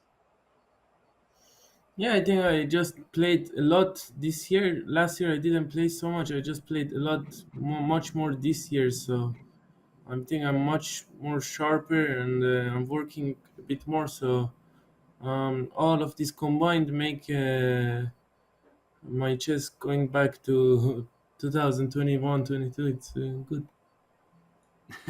You're still so young, but talking about blast from the past, your strength is really just finding itself. Really impressive stuff. And well, speaking of playing more, our first chat question is on this topic. We have All's Good 789 asking, after dominating in rapid, blitz, and bullet, how do you translate this growth back to classical chess?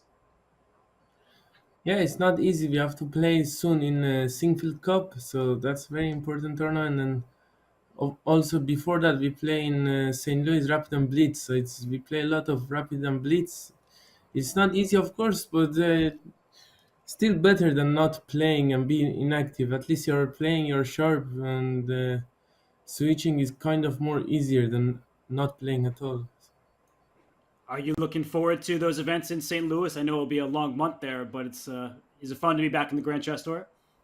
Yeah, of course. It's this time is good. It's summer in St. Louis, so it's not so depressing. So it's good this time. It's summer, and we can enjoy the weather. Well, chat, in addition to asking about your chess, there is a little fashion question. I'm going to shorten it. And the question is essentially, where did you get your glasses? Because they can't find them anywhere. Somebody apparently wants the glasses that you have. I think you should check I made the interview with Levy. I think I said it in that interview. So go check that interview. Well, clearly asked and answered. Alireza, that's all for me about the chess, but I do have one question for you about non-chess stuff. You're in France now. The Olympics are going on. Have you been able to catch any of the action live? Are you watching on TV? What's the vibe like in France? Yeah, I went to some of the games, but yeah, it's amazing. All the events going on. There is a very good French swimmer that is dominating. So, yeah, it's very exciting. I'm really impressed by the organization, everything. What's been the favorite event you attended thus far? I think I like to watch the swimming, but also I like to watch tennis. Tennis was amazing, the final. Yeah, Djokovic got his revenge from Wimbledon, and you saw both players show their spirit and their emotions at the end there. So, yeah, Alireza, I also enjoyed that as well. And I guess last question before I let you go, I know it's late by you. Are you looking forward to Paris in a month? You get to play in person in the Speed Chess Championship semifinals, a place you've never reached before. Yeah, it's of course good feeling, and it would be exciting to play. It's online, right? We play on computer, I guess. Yeah. Yeah, so it's something new, and I'm looking forward to it. Of course, it's in my hometown, so it's I look forward to it. Would you rather play the bullet over the board and throw pieces at each other as they fly? Yeah, I mean 1+1 could be still on the board.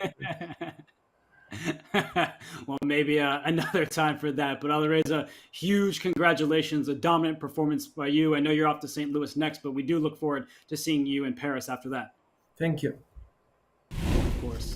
That's Alireza Firouzja, your first Speed Chess Championship semifinalist. He's been an absolute monster in bullet, rapid, now blitz. It doesn't matter. He gets the job done. You see him here. He is our first semifinalist. He's booking that short trip to Paris for him. He's been enjoying the Paris Olympics. Now he'll get to enjoy the Paris chess. And all of you will get to enjoy hearing from Fabiano Caruana with an exit interview. So like you did for Alireza, leave your questions here. What do you want to hear from Fabiano Caruana? I will try my best to ask him those questions on the flip side of this break.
pleased to be joined by Fabiano Caruana. Unfortunately, Fabi, the match today did not go your way. How are you feeling after that tough defeat? Yeah, it wasn't, of course, a good match for me, and I didn't really have huge chances for most of it. And I did get outplayed in every section of it. I think at the start we both weren't playing at our best, and then at some point he found his form and I didn't, and that's where he was like, I guess that was in the middle of the 3-1. Like the first few games were a complete mess from both of us, and then I was hoping that I would start to stabilize a bit, but he started to play very, very well around the middle of the match. I think he was playing a bunch of good games, and I played a few good games, but they were very like far and few between. So I was always playing catch up, and at some point I could no longer catch up, so I got tilted around the end of like the 3 minute, because I thought already if I'm down like 4 points, it's probably pretty hopeless. So I tried to at least get that one last win in, but then I ended up going down 5 points. And then the first few games of Bullet, I was completely tilted, but at least I recovered a bit and started to play some, like I wasn't blundering everything at the end, so that was at least something. Yeah, the tilt did become clear, but earlier on, Fabi, you lost those 2 early games. You were able to win 2 in a row to even it up. Did you take pride in that Archangel victory? Because it looked like it could have been right out of your course.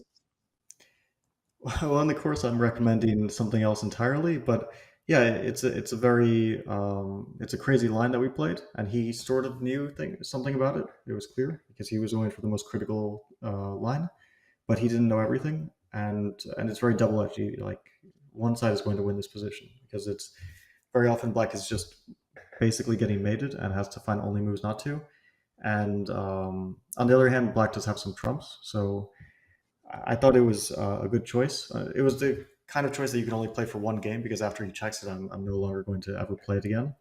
So it was something I just threw out there. But yeah, one of my problems was that I never really got my footing with the black pieces. Aside from that game, I was struggling with the black pieces in so many games, and just out of the opening getting very dangerous positions. So that was one of the things that I couldn't really find throughout the match.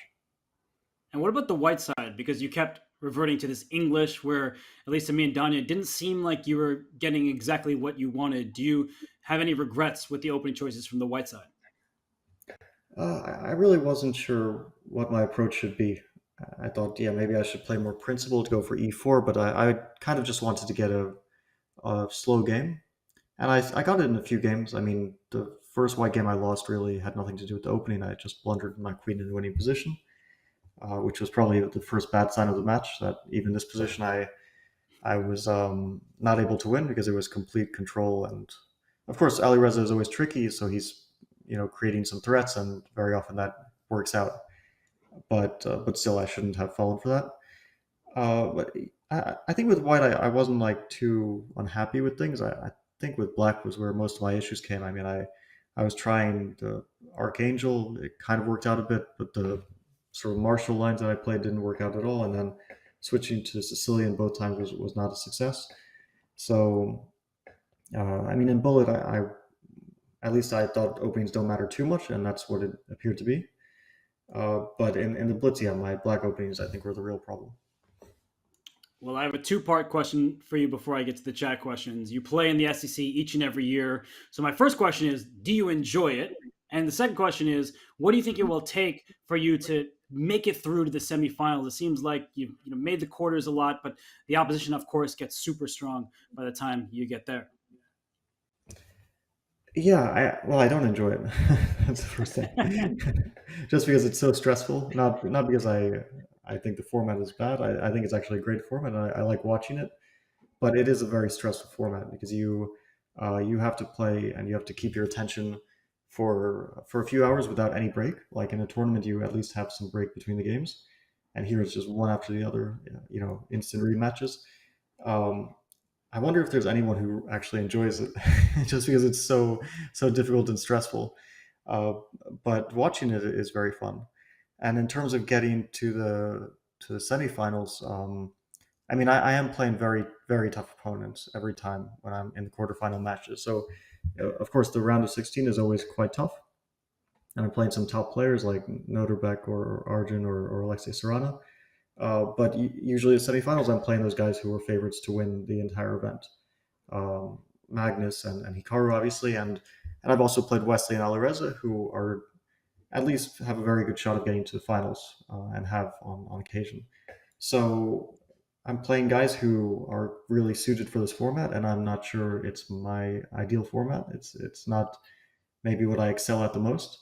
So of course, I do have my chances, and maybe if things go well in the future, I will get into the semifinals and maybe a bit farther if I get very lucky.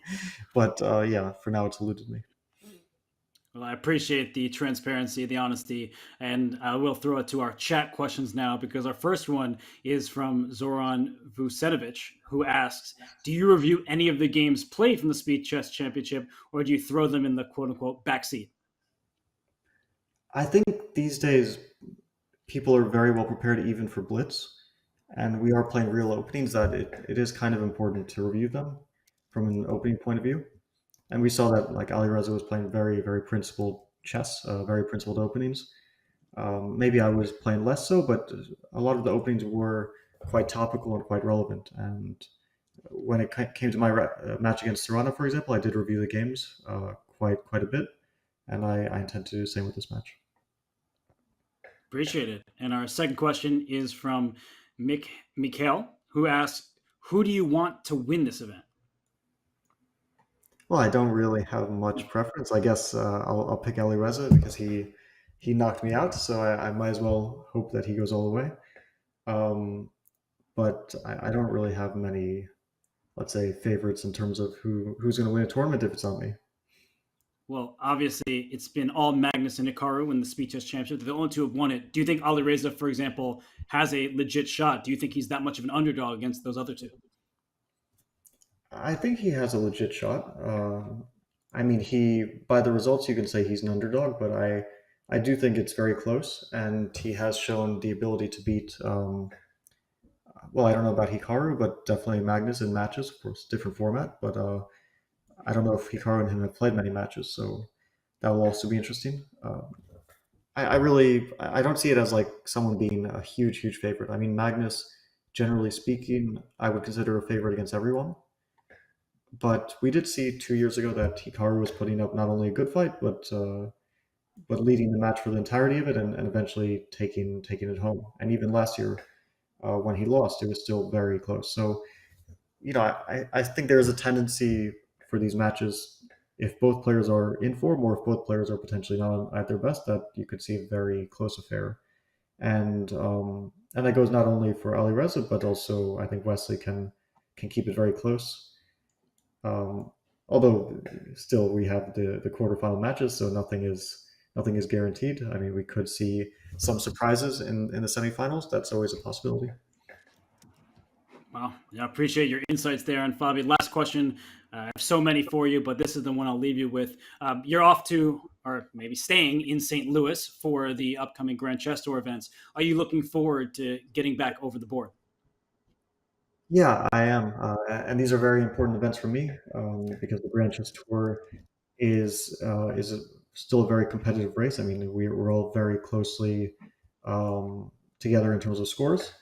And for example, Alireza is doing well and did well in Zagreb, and he has a good chance, and I'm still doing quite well. So I'm hoping to maintain my lead there. And also Maxime had a good event in Zagreb, so it's going to be a really tight race to the finish line. And we are starting, is it like 5 days from now? So it's quite close. It's going to be like another summer of chess nonstop. First the Grand Chess Tour, the Speed Chess Championship, and the Olympiad. And then the finals in Paris for the Speed Chess Championship. So it's all, no breaks for the people who actually make it to Paris. Yeah, well, I think all the fans love watching you play, so they're going to be excited to see you in the Grand Chess Tour, the Olympiad, and all the events for the rest of the year. So, Fabi, I mean, it's so courteous of you to do an interview after this match, but really appreciate your time and really looking forward to seeing you in the Grand Chess Tour in, well, just a week now. Thanks, Robert. Thanks, Fabi. That is Fabiano Caruana. You couldn't ask for a nicer guy. Unfortunately for him, today was not his day, so he is eliminated. But Danya, now that you're back, now that you heard both Alireza and Fabi's thoughts, what do you make with those spots up for grabs to make it to the E-Spot arena in Paris, France? Well, first of all, a shout out is in order to you for conducting 2 excellent interviews, and of course to Fabi for being willing not only to do an interview, but being so open about his SCC experience. I think that means a lot. Of course, Paris is rapidly approaching, Robert, but I think everyone's eyes right now are trained on tomorrow's match and the match after that, because people might assume that it's a foregone conclusion. We're going to see Magnus, we're going to see Hikaru, but first of all, that's far from the case. And second of all, we have Wesley So. MVL has already been defeated by who? By Hans Niemann, who takes on his next formidable challenger tomorrow. So before we even get to Paris, we have to figure out who's going there. And we have to watch this absolutely incredible match. This is unmissable chess action for anybody, Robert, who is even remotely interested in chess, and even for those who are not. Since I won't have the call for tomorrow's action, I'm just going to ask you, Danya, this matchup between Wesley and Hans, who do you see making it through to Paris? Well, listen, I think there's a lot of people on the internet trying to tease out the percentages. All right, does Hans have a 30% chance of winning? No, I think it's 40%. I think that we all know Hans is a very dangerous player who has already proven himself in his first ever SCC match. He's motivated and hungry and has a chip on his shoulder and is going to make this match exciting. At the same time, he's an underdog, and Wesley has a proven SCC track record. So it's going to be a clash of styles, a clash of approaches, and there's definitely going to be some spicy takes one way or the other. So I can't wait to take the call on that one. And it's been an absolute pleasure to have the call on this one with the best ever co-commentator. I appreciate that, Donnie. It's always a blast covering the matches with you. And I just want to echo your sentiment there that tomorrow's match between Wesley and Hans should be an epic one.